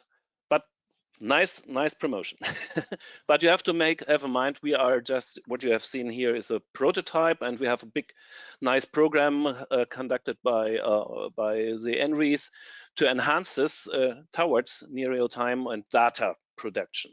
So thanks a lot, especially requested to the essential climate variables. So thanks a lot. Now back to business here. We have in the optical properties session two nice presentations. One bridging the remote and the in situ measurements, and the second about the result retrieval and machine learning. So highly important parts. So the floor is for the first talk. I think yes, it's going to the Cyprus Institute, and John, you're doing this job. Yes, hi again. The floor is yours. Thank you. Well, I give this talk on behalf of Maria Kesudi, who gave birth 2 days ago of a little baby, of a little boy. So So I had to replace last minute Maria here to give you this presentation on synergies between drones and LiDAR technologies for mapping PM emissions from stack. So motivation, strategy, results, conclusions, perspectives. We are talking here about the PMI, which is commercialized by Remitrix. It's a technology for PM mapping. So it's a UV scanning depolarization LiDAR system. The resolution horizontally is almost 4 meters. It can make a scanning 360 degrees and almost horizontally and vertically with 0.1 resolution. And it follows the good quality insurance procedures for ERLINET and ACTRIS. And there also can be features for unattended operation 24/7. Now, how this instrument is retrieving PM concentrations is using a novel inversion algorithm to estimate aerosol backscatter coefficient, and then it gets calibration from an optical particle counter in PM10 that is deployed independently, and then as shown in this graph, the calibration is made with this OPC to derive PM concentrations from the LiDAR. So it's great until we realize that if we want to measure stack emissions, then this procedure is not so great. This is a picture of the power plant, the largest power plant we have in Cyprus, in the south coast, and down is the PMI mapping of this power plant. So we see very well the plume of the stack, but the problem is that we cannot get a proper calibration of the plume because the OPC is at the ground and cannot reach easily the stack plume. So we have developed a drone solution to carry on an OPC to perform stack measurement of the plume of the stack and then help the calibration of the PMI. So the drone that we have been building here, these are the inlets of two systems. So we have temperature relative humidity that will help us to also locate where the plume or not. Plus Peter, drier because the stack is humid, and then we are operating a POPS. It's a small OPC with a good amount of size bins, typically 16 from 0.1 to 3 micrometer. So it can provide you a good PM 2.5 information at every 1 second. And then a microthermometer to provide black carbon measurements also every 1 second. So this drone was built in our premises, in our composite material laboratory, and then sensors were integrated in our mechatronic lab. We are operating the drones with an autopilot system, so it's not completely manual, it's also automated with a pre-programmed flight I will show you later on. We have real-time monitoring on the screen of the trajectory of the drone, and then we are also streaming the data from the drone on the cloud. First results, so we have been performing measurements in the month of May, so a month ago in the southern part of Cyprus, the Vassiliko cement factory. So we have deployed the PMI at a couple of hundreds of meters, and we have been flying there. However, there was a big problem, and this map is showing what? It's showing that because of the current Israel-Hamas war, Israelis are jamming the GPS all over the Eastern Mediterranean. So everything that is colored with a dark color shows that the GPS is jamming. So if you are using your phone, you are using or you are using a drone, the drone gets crazy and cannot fly. So we had big issues because all over Cyprus, at least in the southern coast, we couldn't use drones because they are using GPS to perform their flights. So we had to allocate our experiment to a small stack in Nicosia. That was a good thing. So this is the stack is here, and the launching pad was here. We found a small stack at the General Hospital. That's good because it's not a big stack, so we could also test the detection capacities, limit capacities of the technology, and we have installed the PMI right there as well. So we have been performing few measurements. I will show you some results here. So this is a pre-programmed flight of the drones. The duration is typically a quarter. And then we are performing horizontal transects of about 11, making 80 meters. Time resolution of data points is every 1 second, but if you translate it in terms of distance coverage vertically, it's 1 point every 7 meters, and horizontally we have 1 PM data point every 3 meters, covering an area of 12,000 square meters. So this is a typical mapping of the plume. So you see the takeoff location, and you see the concentration of PM2.5 with the X, Y, Z axis. So we have been targeting a small window downwind of the plume, and then we realized that we could get only the top, the bottom of the plume with concentrations about 100 microgram per cubic meter, where the rest of the concentrations were around 20. So the plume here gives us information that was about 100 meters above ground level. We had a rather broad plume, like 100 meters dispersion, and then homogeneous concentrations of PM. So the plume was already well mixed, 160 meters down of the stack. Another example of measurements we have been doing, this time with the black carbon. So in this case, we had the plume height much closer to the ground at about 40 meters. And the plume was much narrow. So we have just 50 meters width of the plume. Again, we have been missing a piece of the plume. We have been able to catch the lower end of it. But here again, homogeneous concentrations of black carbon. So these are a few results that I would like to conclude rapidly in stating that, okay, we went for large stack emissions that could not be monitored due to GPS jamming and spoofing, but we managed to go to a small stack. And we have been able to test here and validate the detection limit capacities of both technology, the PMI and US. Although the stack was rather small, we could still detect it. So that's pretty good news. We have found a narrow plume of the small stack that could be detected, is what I just mentioned. We realized that our flights were not optimized. We have spent a lot of time flying outside the plume, so it's difficult to find the plume. We never know where it is exactly, and we could not completely capture the two-dimensional plume structure. Next steps is to process all this data, because we have been flying like 20 times in the stack, so we have 20 databases that we can compare directly with the PMI. And test if for each flight we have a consistent calibration between in-situ and remote sensing. It gives us the capacity, you know, if you have just concentration maps plus wind information, you can even derive emission and fluxes of PM. That's very interesting for emission control monitoring. And next step is also to perform in-situ emission factor measurements at the stack, so that we will not just be able to retrieve only PM, but also possibly retrieve fluxes of additional species, NO2, CO2, trace metals, pH, BTX, etc. So that's the future plans of our current activities. Thank you very much for your attention.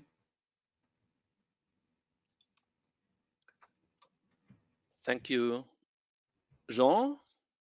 I'm back. Yep. Hopefully you can hear me also. Yeah. Questions from the audience? I cannot see any questions already, so if you have any questions, you can go ahead. Jean, maybe I have missed it. How long does it take for the Raymatrix LiDAR to do a full scan? And is this a real 3D scan, or is it just in one layer?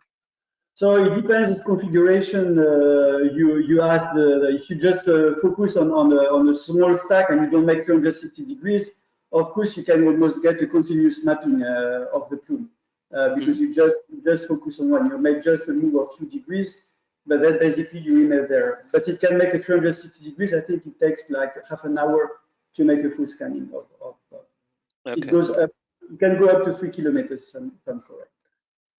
Yeah, I think to tackle the calibration of a LiDAR with real in situ measurements, this is highly needed and highly recommended. So thanks a lot for this effort. And I think with regard to time, we have to proceed. But just one good message from my technician and programmer: he has hotfixed the issue, so the contact from EGAN is back. Okay, thanks a lot. And now we come to the second talk. So this is from the GRASP SAS, so organization, and Zhong Li. She will present aerosol retrievals and PM 2.5 concentrations estimations from nephelometers using GRASP algorithm and machine learning methods. So the floor is yours. Up to now, we are looking at the paper. Hi, can you hear me? Okay, I will try to hear. Is this okay? Can you see my slides? It's not in full screen mode. What about this? No, it doesn't change.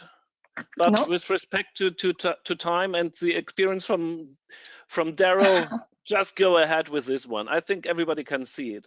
Thanks. If you can you see me changing the slides or not? Just try it. Now go to the second. I went to the second. No. Then you have to change it. Click on slide number 2. Now we are in full mode. Okay. Yeah, now and you can see my second slides. Yes, you can switch on your camera if you like. Actually, my camera is broken, so even I just turn it on, it won't be working. It's fine. Thanks. Okay. So, hi everyone, I'm Chong Li and I'm scientific officer from GRASP SAS. And today I'm going to talk about the PM 2.5 retrieval by integrating nephelometers using the GRASP algorithm and the machine learning method. And as we know that the PM 2.5 measurements is of great interest for the air quality community, and monitoring the PM 2.5 can provide us the understanding into the fine particulate matter and its potential impacts on the human health.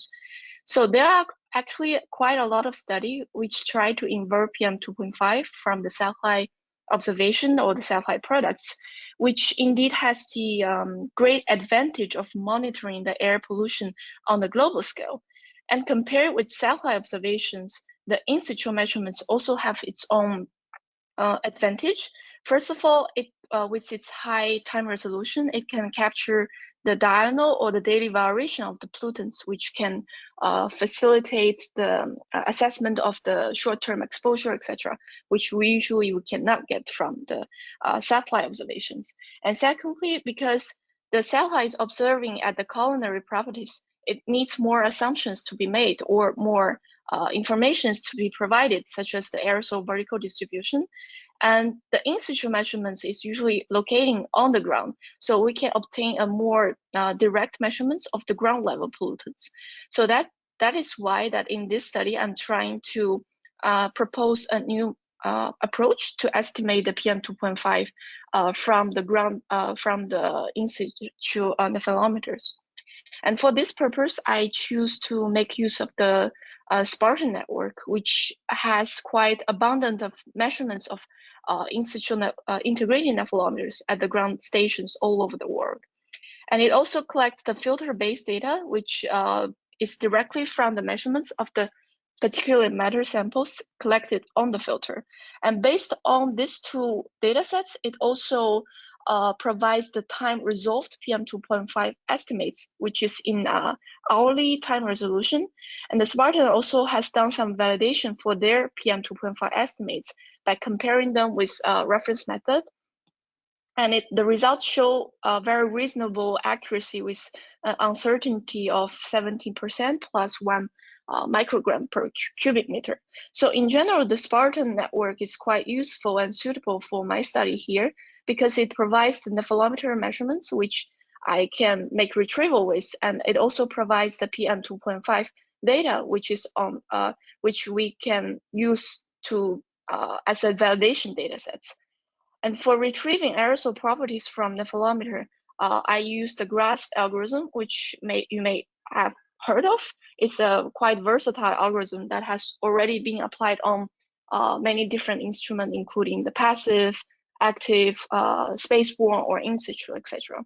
And basically, it consists of two independent modular. The forward model allows to simulate different remote sensing observations, and for the nephelometer data, it will simulate the aerosol single scattering properties. And the numerical inversion modular will use the multi-term least square fitting, and it allows to invert different remote sensing observations as well as their combinations. So in the case of nephelometer retrievals, GRASP will take the measurements as input, which include the total and backscattering at 3 visible wavelengths and at 2 size cutoffs. And it will provide the following outputs as the retrieval outputs, including the size distribution parameters and real and imaginary part of the reflective indices. Also, it will provide the retrieval residual, which is basically an indication how well we fit the measurements. So firstly, I did some synthetic tests to see if the nephelometer data has the capability or the potential to retrieve those aerosol parameters. So I've tested for 4 typical aerosol types, including biomass burning, dust, oceanic, and urban. And as we can see from the result that we can retrieve the refractive indices with quite good accuracy, as well as the fine mode part of the size distribution. And we do see some uncertainty in the coarse mode retrieval, but once we add the size cutoff information, the coarse mode retrieval also gets improved.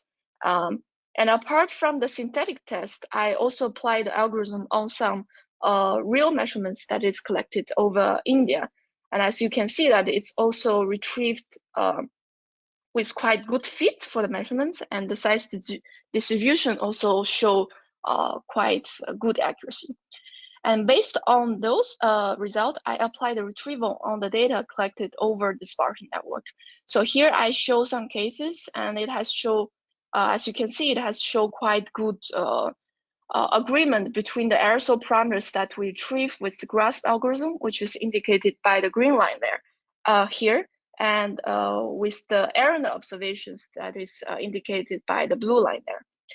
So from those results, we can conclude that in general, we can get pretty reasonable aerosol retrievals from integrating nephelometer, including the size distribution. And in theory, if we integrate the size distribution until the radius of 1.25, then we will be able to get the volume of the PM2.5.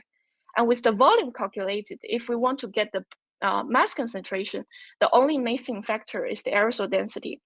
So what I did initially is that I took some integrated nephelometer data over Beijing, and I retrieved with GRASP. I integrated the size distribution to get the volume, and then I plotted against the PM2.5 mass concentration that is collected, that is provided by Spartan.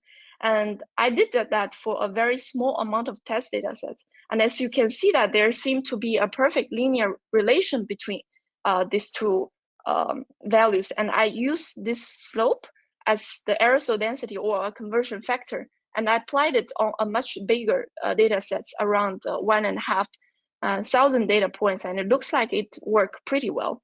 But we know that it's too good to be true that a single density or a single conversion factor can work perfectly all the time, because even over the same location, the aerosol type will change. So the density will change alone. So that's why you can see that after some time, this magic factors start to fail, and we start to observe the discrepancy between the retrieval and the observations. So that is why we came out with the idea not to rely on the very simple linear regression, but instead to use the machine learning method to get the density. Because as we see before, that GRASP retrieval can provide pretty reasonable aerosol retrieval, including the size and refractive indices.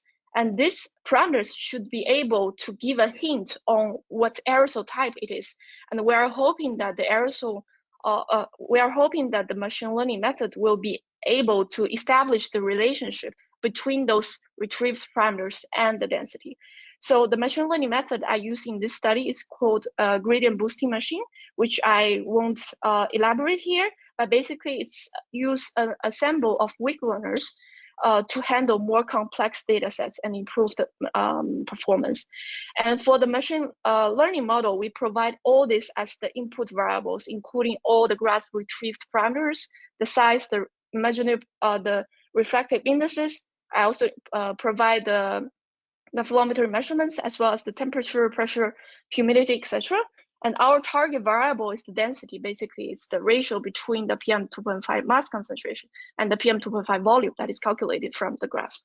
And the validation method I choose here is called leave one out cross validation. So as you can tell from the name, that is that every time I leave out one set of data as the validation data sets, and I use the rest as the training data sets.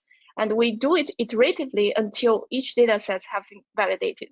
So in our case, for example, we have in total 18 sites. So if I want to predict the density for the first sites, then I will use the remaining 70 sites to build a model and use it to predict for the first site. And I will do it for 18 times until each site have been validated.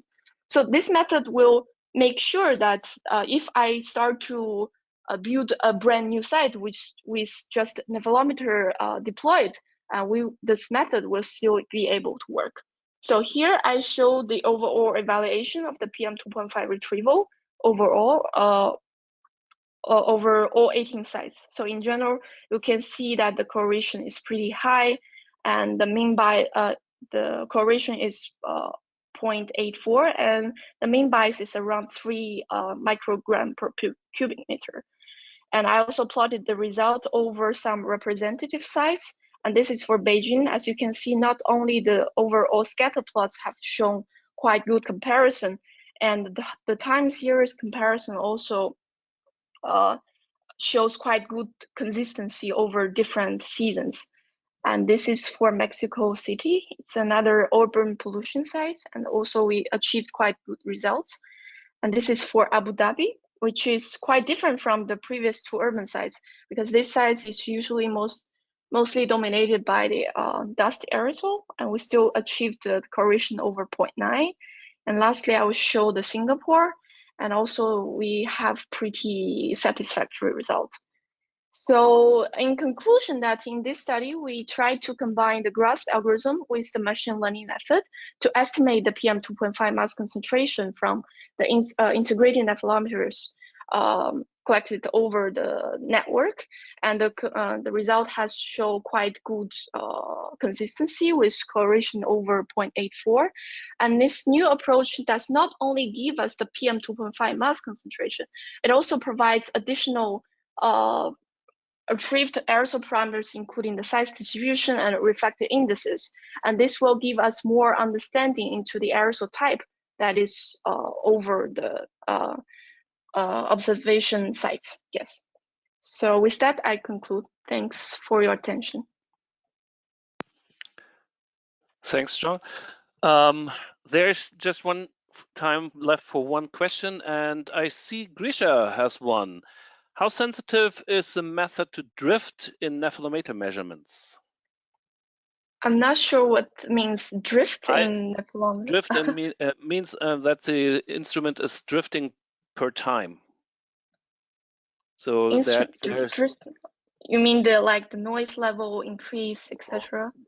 Yes, but an instrument has drifts, so it has to be regularly calibrated and stored. So so I think probably the network itself will have regular maintenance over their instrument.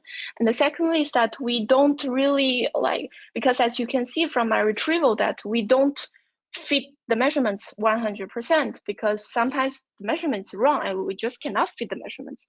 And we because the grasp will provide a retrieval residual, meaning that how much misfit we have for the measurements. So if it's really a wrong measurements, and we won't be able to fit it.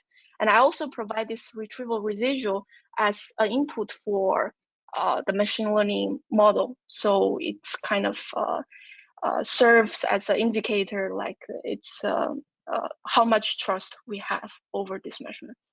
Yeah. So thanks for the other, but with respect to time, we have to proceed. And I conclude this part of the session and hand over to Jean Skia again for the last air quality parameter session. So the floor is yours. Hi, thanks, Uli. Yes, so we are running now to the next and last sessions of the workshop. We have 4 talks. And I would like to invite the first talk, Zachary Payne from Aerodyne, who will talk about the CAPS instrument for simultaneous measurements of NOx and NO2. Zachary, you are with us.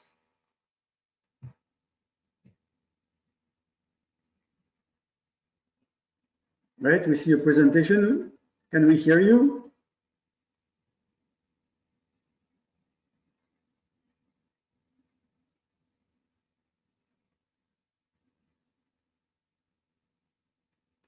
We cannot hear you.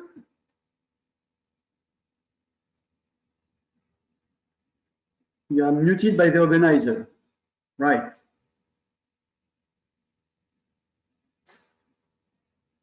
Is Eleni can do something, or Adriana to unmute? He's not muted based on what we've seen here from us. Okay, I am not muted anymore. All right, okay, we can hear you now. We can hear you.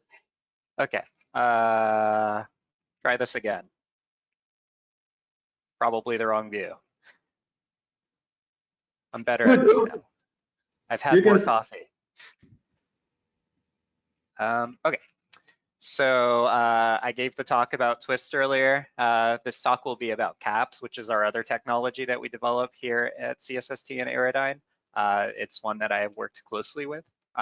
And specifically, it's our newly developed instrument to simultaneously measure NOx and NO2. So the motivation for measuring NOx, which is NO plus NO2, is because, as we know, NO2 is a pollutant that can cause early death through respiratory infection. It's also very important, almost exclusively for producing tropospheric ozone. And it's really important to get your ratios correct if you're trying to understand radical cycling. The most widely used instrument for NOx detection is chemiluminescence detectors, which react NO with ozone to get your NO2 through NO through chemiluminescence. But they measure NO2 by first either breaking apart NO2 photolytically, or more commonly using molybdenum converters. And it has been shown in several papers, like this one from Kleffman's group, that these chemiluminescence detectors tend to overpredict your NO2. And this is because the molybdenum converters convert all reactive nitrogen species, including ammonia, your long-lived organonitrates, to NO for subsequent detection. To address this, we developed an instrument in 2008 that was used to measure NO2 exclusively. It does this through the CAPS method. Here we have a high finesse optical cell with 2 high reflectivity mirrors. We use an LED to introduce a square modulated pulse, and as light bounces in the optical cavity, it exits as a sawtooth waveform with a phase shift based on the loss within the cavity. And this loss is a function of scattering and also absorption of different species within the cavity. This is important because it means we're directly measuring the NO2 absorption, so we don't have to worry about conversion. We measure NOx by converting NO to NO2 as one does in a chemiluminescence method. However, we use a lower concentration of ozone. We use a UV lamp as opposed to a corona discharge that's typically employed. We also measure simultaneously. So we have 2 cells, one at 405 and one at 450. And these 2 cells allow us to get NO2 and NOx and NO by subtraction. This allows us to resolve plumes. Because typically other methods have to switch between the 2 species, so you don't have the same time resolution. We also have a scrubber, so you get your automatic baselines, and a dryer, so you're getting your dry concentration. The CAPS NOx NO2 has currently a 1 second limit of detection of about 200 ppt. However, this can be increased significantly by averaging, so we're at about sub 20 ppt for 100-second averages. and we're linear from a range of 0 to 1,000 ppb, although I have tested further ranges and we seem to be linear out to about 3 ppm. So we have a pretty large range as well. We've employed our CAPS NOx instrument against another technology that we developed here at Aerodyne, the tunable infrared laser direct absorption spectrometer, which has very, very low limits of detection, but is also very expensive. And we compare very well over these several mobile lab deployments that we have done with them. This is just showing our ability to capture plumes. And this is showing all of the data points across a 14-day intercomparison. And we sit right along a slope of 1. We've also deployed our NOx instrument at the AROMA field campaign, field study, which is a combination of several field sites as well as aircraft measurement to understand particle VOC, NOx formation from megacities to marine environments. And this provided a unique opportunity because we got to directly compare with a Thermo 42i, which is one of our major competitors, but also, as I'll show you, possibly a puzzle piece that we can fill to get total NOI. So this shows our diurnal trend of NOx for the AROMA field campaign. And we can see in black that our CAPS NOx analyzer came in quite a bit lower than the Thermo 42i, especially during the daylight hours where NO2 chemistry is most important. And this is similar to several studies that we've seen before. So we kind of expected this coming in. And it really shows that if you want to accurately quantify NOx, you need to use something like our CAPS NOx. However, you also can get some information about your total NOI, right? So if you use, there's a large network of chemiluminescence detectors already in use. So if you were to employ a CAPS NOx alongside the chemiluminescence detector, you could get an understanding of your total NOI as well as your NOx. And that's the major point that I want to drive. There is a large infrastructure already available, so employing this kind of technology would improve that infrastructure. And to summarize, NOx is an important trace gas that needs to be accurately quantified for a variety of reasons that I've listed. And our CAPS NOx NO2 instrumentation can provide a direct measurement of NO2 and NOx for elucidating these reasons. And that is everything that I have. Any questions? Thank you very much, Zachary. I cannot see any question in the chat. Eleni, if you see, do you see something or not? No, there are not any questions. Okay, so thank you very much, Zachary, for your presentation of today. And I would like to give the floor to the next presentation to Dr. Kimmo Netola. My pleasure to introduce him. He has been a postdoc working with us at the Cyprus Institute some years ago. So happy to see Kimmo again. On particulate matter concentrations, evaluation of the Vesella's AQT560 against the multiple equivalence reference methods. Kimmo, hello. Great. Hello, thank you. I hope you can hear me and see the screen. Yes, everything perfect. Go ahead. Great. So my name is Kimmo Netola. I work at the Vaisala, and I will tell you about the performance of the Vaisala's new air quality instrument, AQT560, against multiple equivalence reference methods. Here you can see the picture of the AQT560. It measures the typical PM variables PM1, 2.5, and 10, and 4 trace gases, NO2, NO, CO, and ozone, as well as the temperature and relative humidity.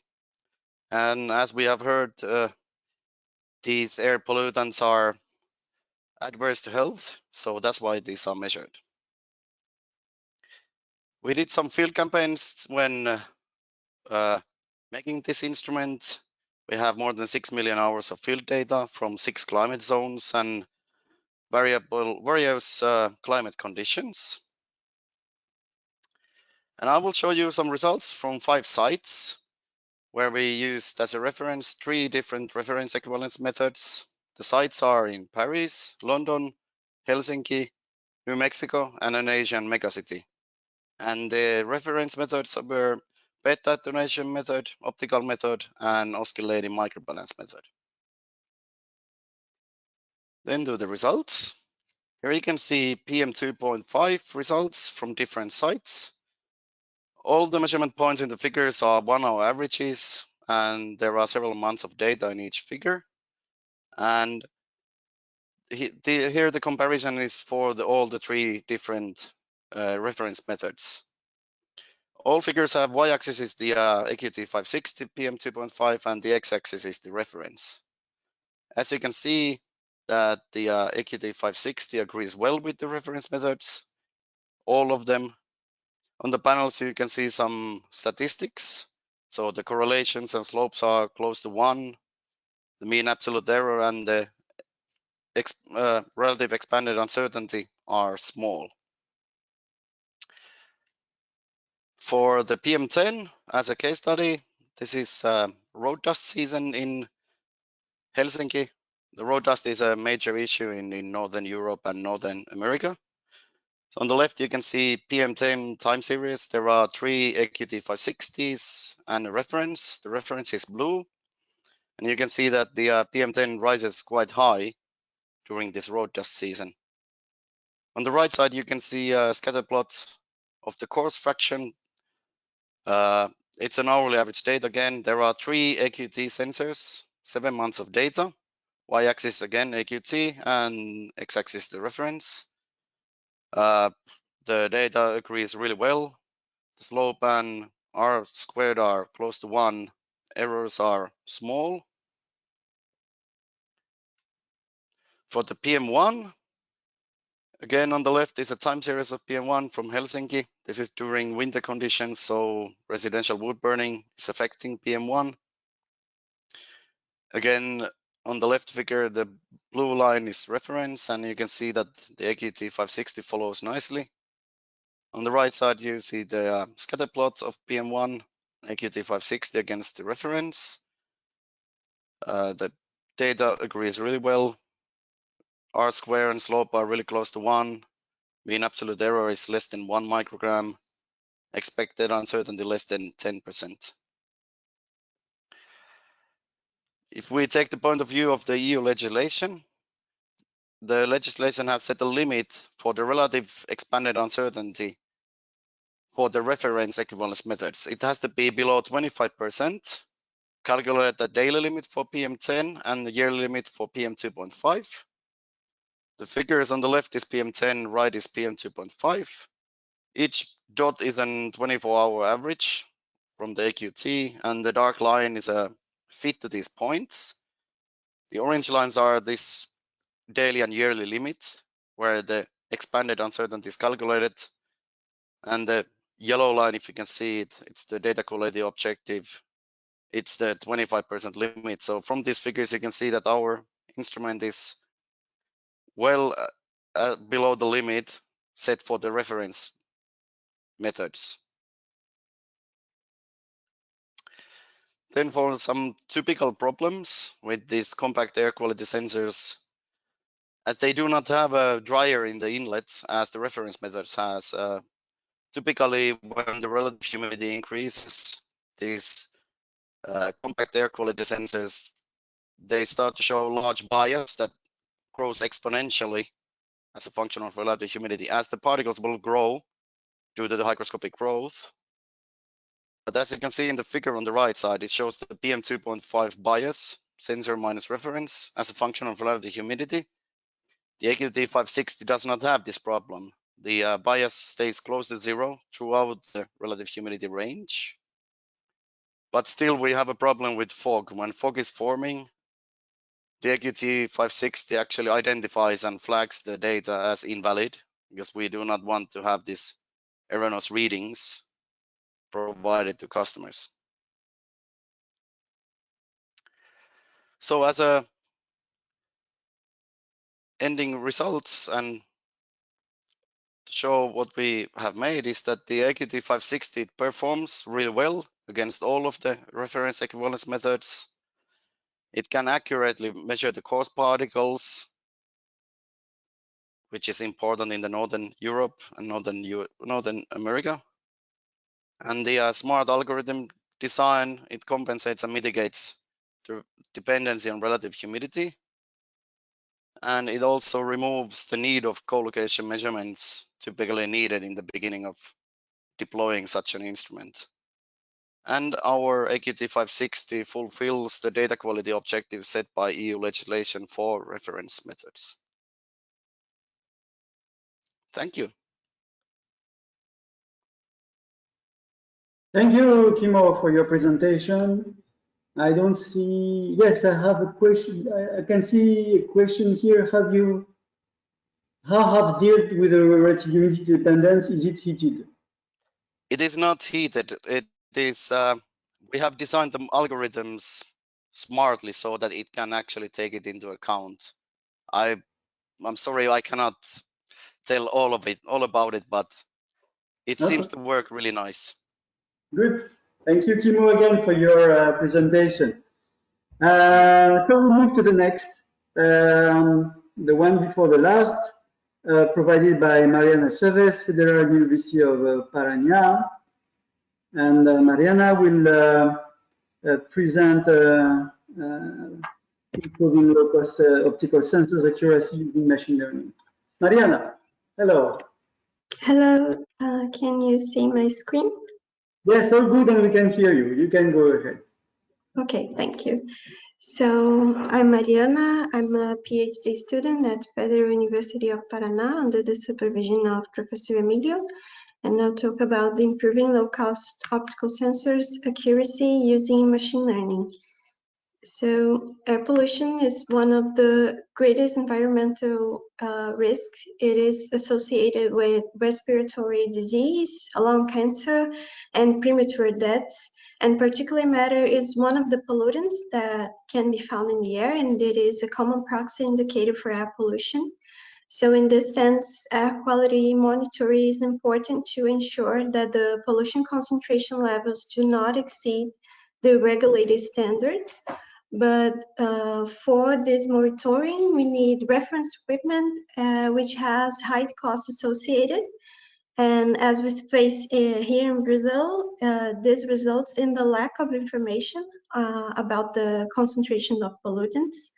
So in recent years, many alternative methods have been developed, and optical sensors are an alternative for particulate matter monitoring. But an important aspect about using these optical sensors is the reliability of their measurements, especially because they are strongly affected by humidity. So some possibilities and challenges that we have faced while studying the use of optical sensors is that machine learning has been used to calibrate particulate matter sensors with good results, especially because they takes into account the non-linearity of particulate matter and also the relationships between the variables that can affect the particulate matter concentration. And we highlight here the random forest algorithm, which is one of the most common used for particulate matter calibration. And it enables to identify the most important variables for the model. And also the long short-term memory is a type of neural network that is still less common, but it has been increasingly used because it takes into account the temporal dependencies of particulate matter concentration records. So the aim of our work is to use machine learning to calibrate optical sensors with reference equipment using also meteorological variables. So here we have the low-cost sensor calibration proposal. It requires a first step of data acquisition from the low-cost sensor, reference equipment, and also local temperature and humidity data to correct the concentration measured by the optical sensor. So after this first step of data acquisition, we need to pre-process the data to read, convert, extract, and clean the data. And then this data is split in two data sets for training and test. For the model training, the concentration record by the reference equipment is included as a target for the model. So after training, we can use the test data to implement the model and obtain the low-cost sensor calibrated concentration. And these results are then validated using the performance metric calculated statistically.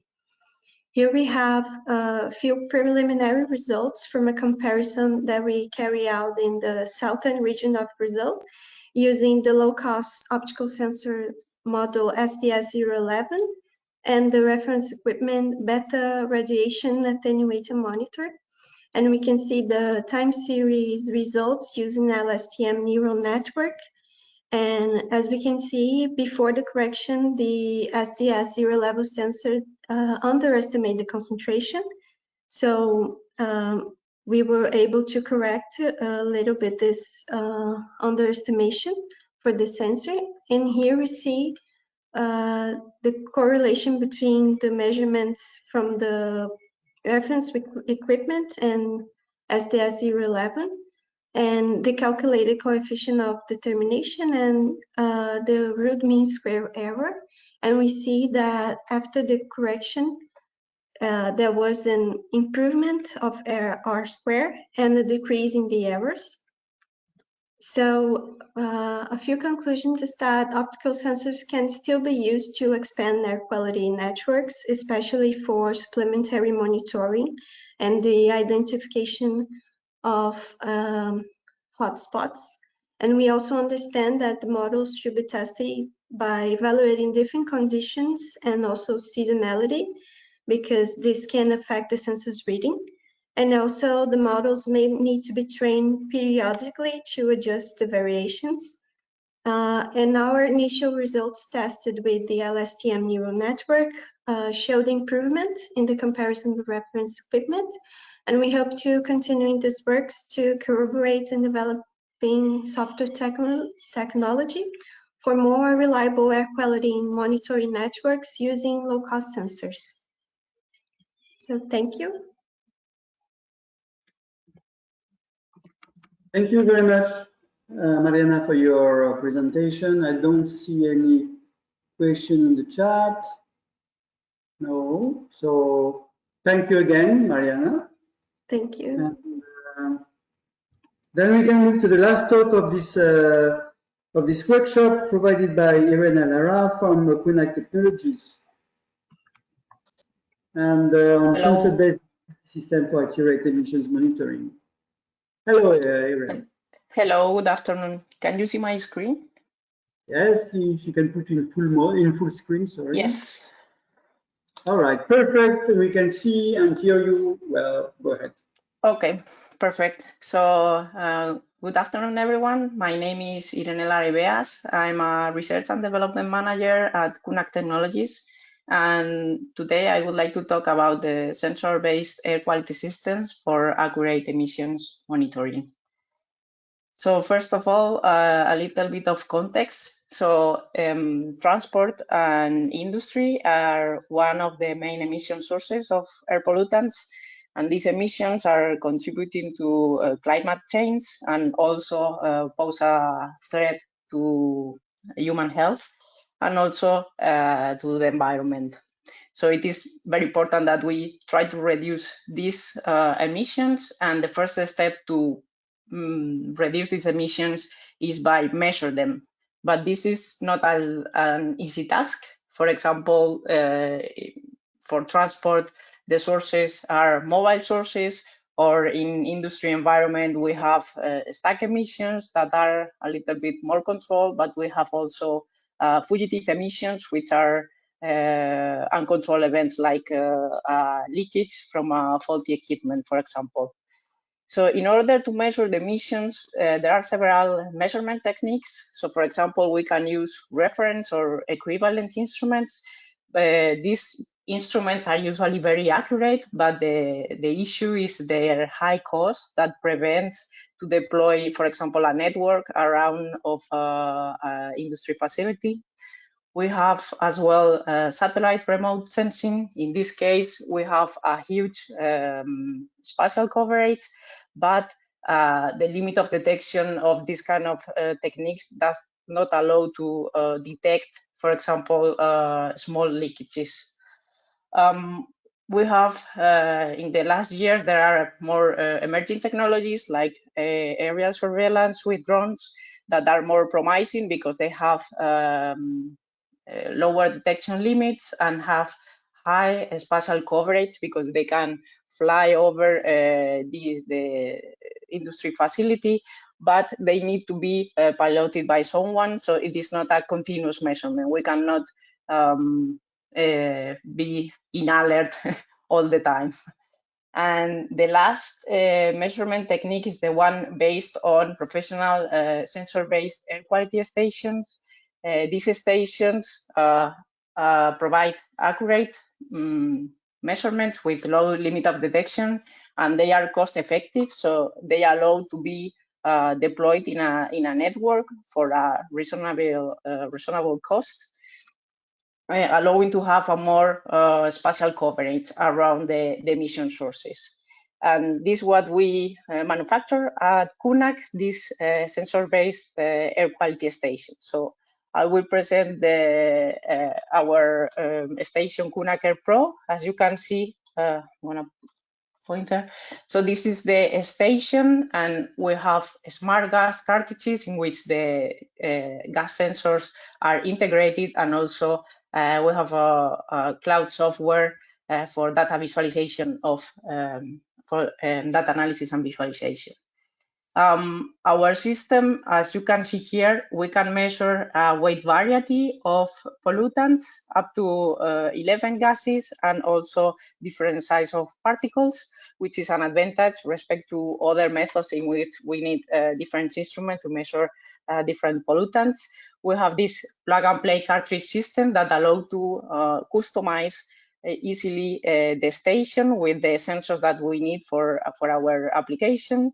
And we have developed an algorithm for every independent sensor to mitigate the influence of the temperature and relative humidity in order to provide reliable and accurate measurements. Also, thanks to our software, we can operate remotely our station and perform any kind of maintenance. And also we can perform the data analysis and visualization, as I will show you later. But before jumping into the couple of case of study that I would like to present, I will show you some of the field performance that we achieve with our instruments.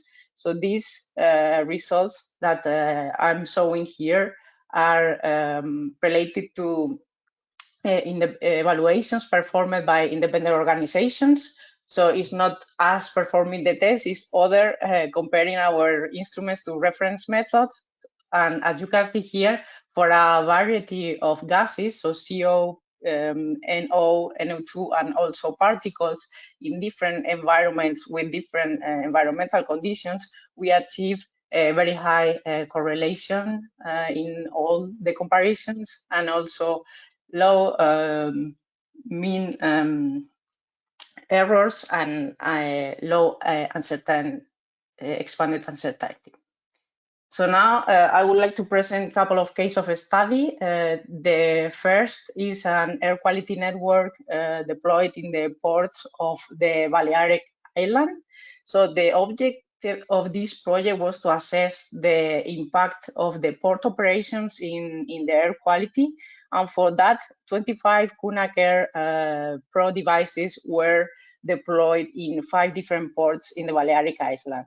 These systems were equipped with 5 gas sensors, so to monitor CO, NO, NO2, ozone, SO2, volatile organic compounds, and also particulate matter and environmental variables. So just to show a bit of our, okay, it doesn't work. Usually it's a video that is showing the concentrations in different points of the pore, so where our units are deployed. And if we play the video, we can see along the day in which area there are the hotspots. So in which area we are detecting the highest concentration. This type of measurements allow to identify which are the problematic areas, and also the integration of this concentration data, meteorological data, into a smart environmental platform, all together with the schedules of the ships in these ports, allow it to identify the ships that were polluting the most close to the coast, and so the Port Authority could take the necessary measurements to improve the air quality. Okay, now it's working the video, sorry.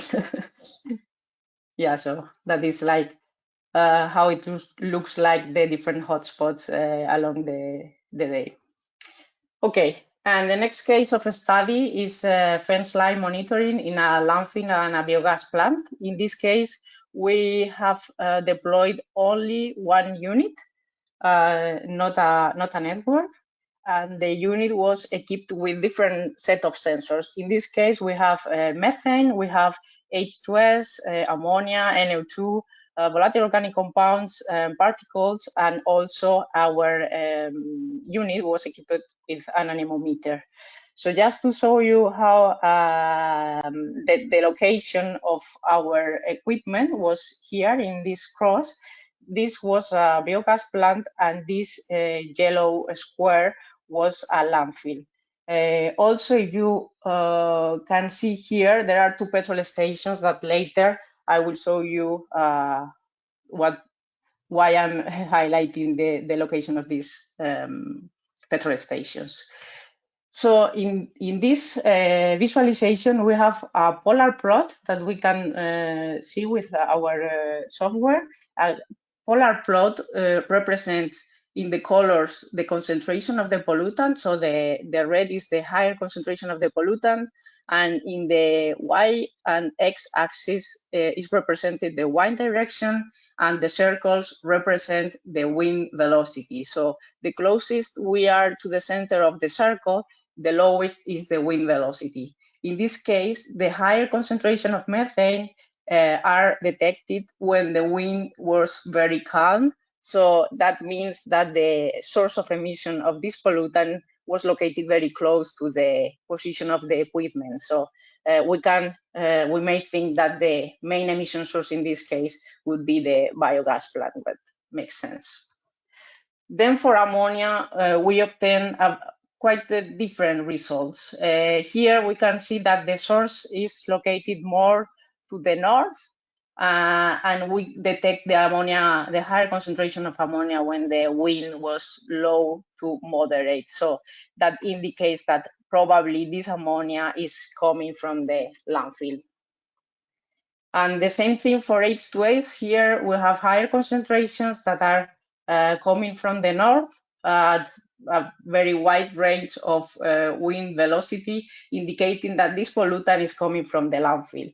Ammonia and H2S are common, are typical pollutants emitted by landfills that also generate other complaints in nearby communities. So this is quite important achievement to allow to identify where these pollutants are coming. And then we have a totally different case for NO2. In this case, we saw that the location of the source is more to the south. So we might think being NO2 a pollutant typically emitted by traffic combustion, that is the traffic along this road that is probably the main source of emission of this pollutant. Then for PM10, we may have a source located in this area in the north, but far away, because we only detect high concentrations when really the wind is very at very high velocity, so 4 meters per second.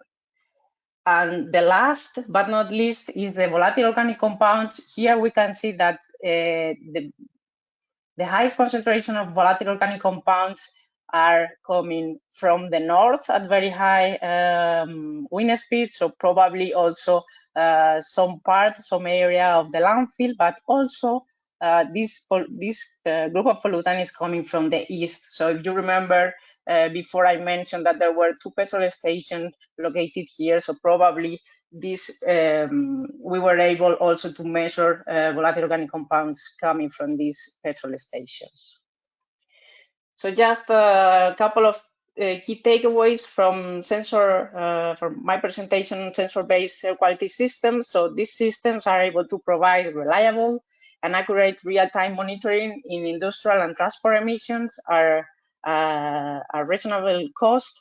And this type of system can support decision-making for emission reduction because we are able to identify polluting processes and also identify the location of the sources, and also we can detect fugitive emissions. And the last point is that they can help to assess environmental impact and health risk derived from industrial operations and transport. And this is all from my side. Thank you very much. Thank you, Irene. We have a few questions in the chat. I will try to summarize. Combining the two first, how often do these sensors need to be calibrated and what is the limit of detection?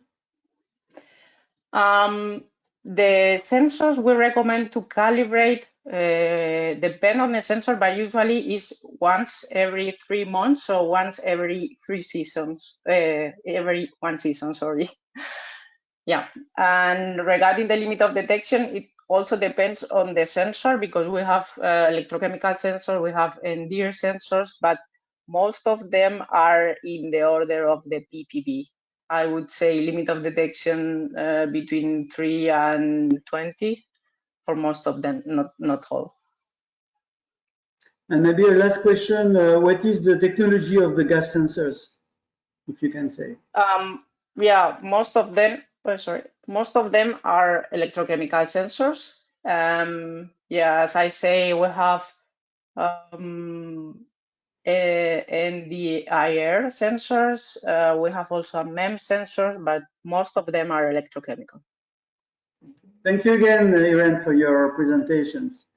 I'm done from my side. Eleni, for the session, if you'd like to give the last few words closing the workshop. Thank you, Jan. I'd like to thank all the presenters, the chairs, the scientific committee. The workshop has been recorded. We will upload it on our website as well. So if you missed anything, you can watch it back. And lastly, the questions we didn't have time to ask today, we will pass it on them to the presenters and they can get back to you via email. So thank you everyone for attending and see you at our next one. And thank you very much, Eleni, for all the time you have been spending here and all your. Thank you all. Thank you. Bye.